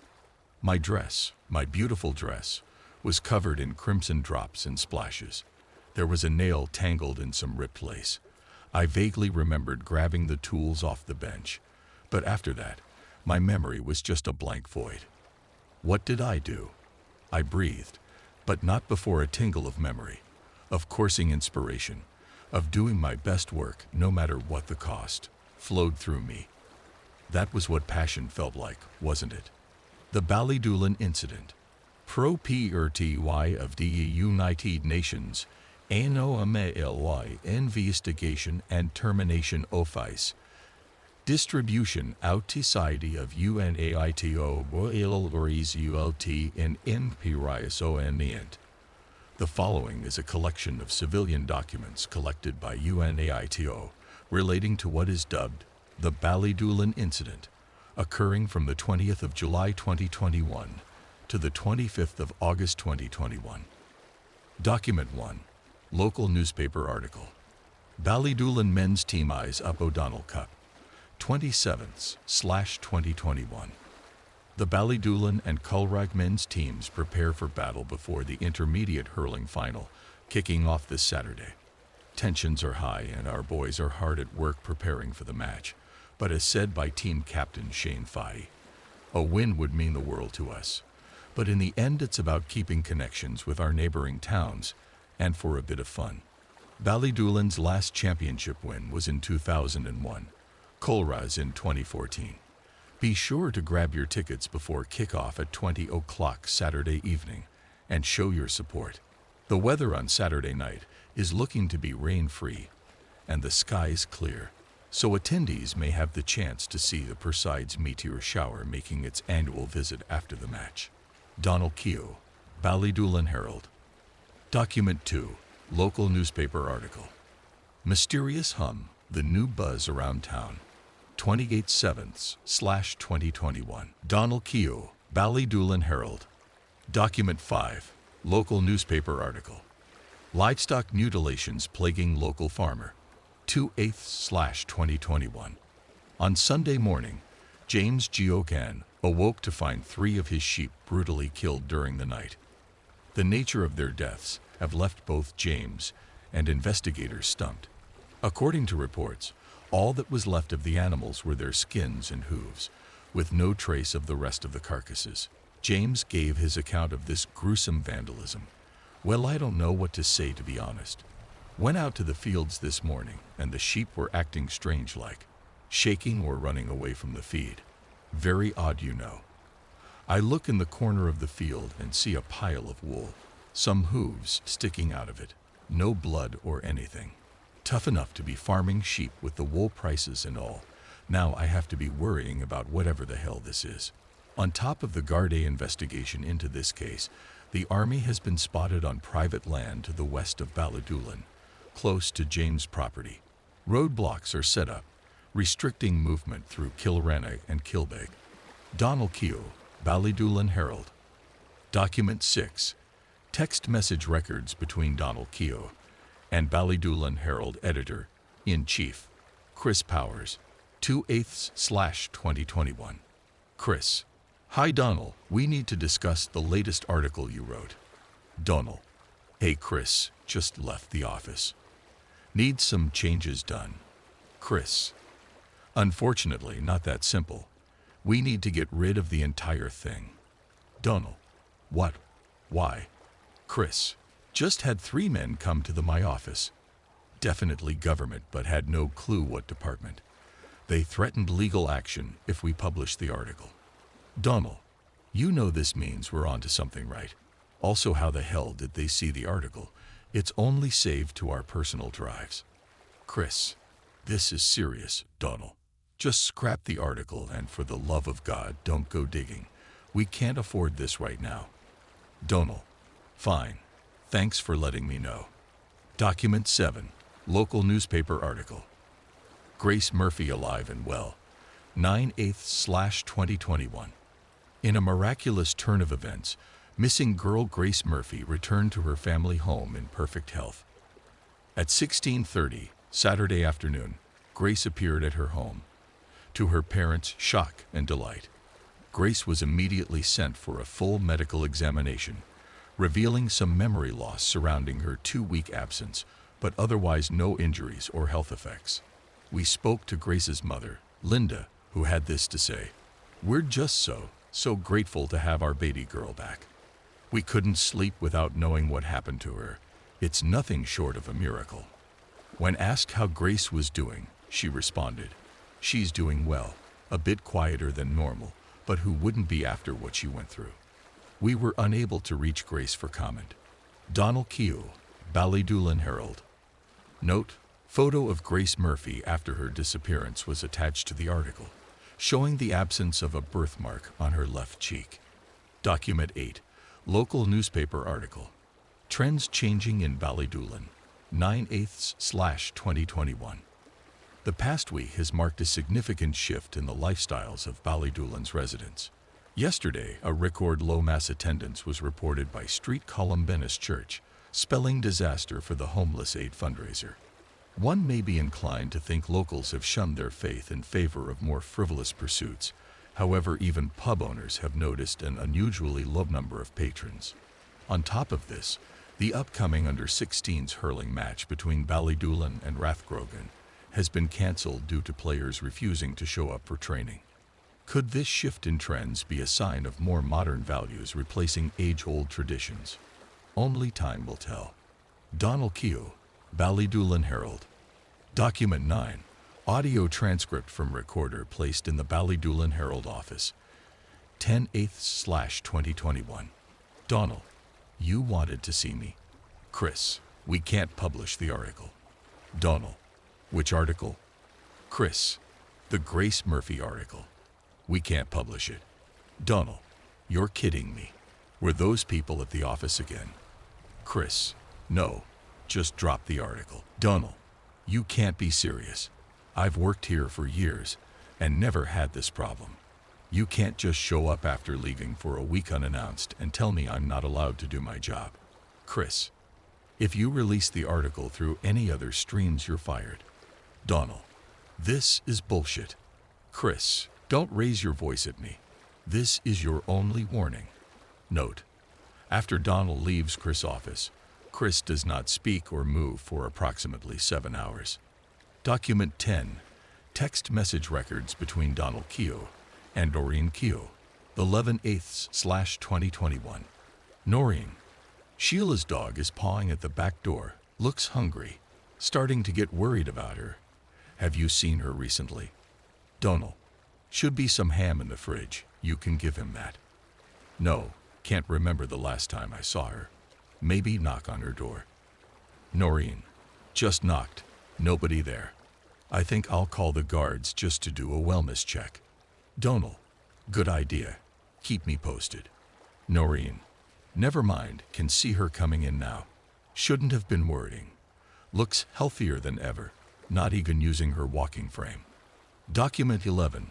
Audio transcript of conversation between Donald Keogh and John O'Connor from recorder placed in Ballydoolan Herald office, 12/8/2021. Donald: don't have any painkillers, do you? Head's killing me. John: no, sorry, you that stressed. Donald: just sick of all this censorship shite. You know he actually threatened to fire me. Prick.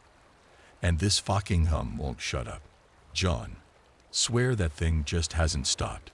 Might be worth looking into it a bit more. Might milk another story out of it.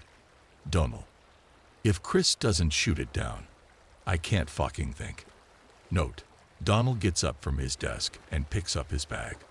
Donald: I think I need a day off. Could you cover for me tomorrow? John: sure thing, Donald.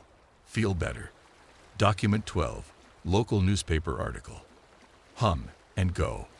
Viral hum loses traction in Ballydoolan, 28/2021.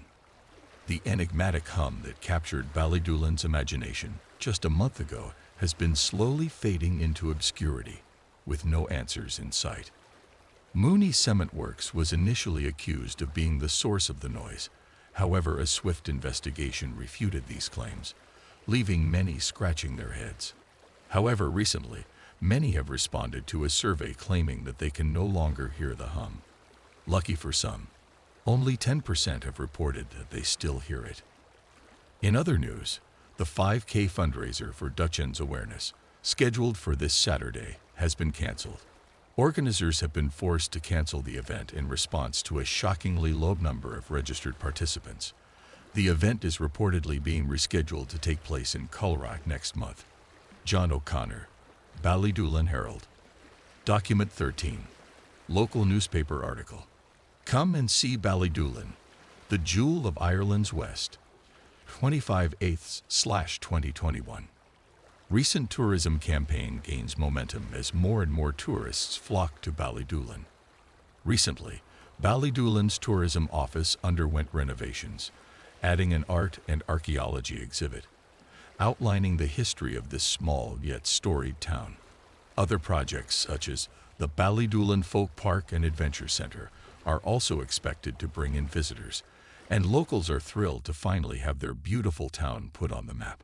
To all those planning their next trip, consider visiting our hidden gem in the green hills of the West. We'd love to have you. Donald Keogh, Ballydoolan Herald.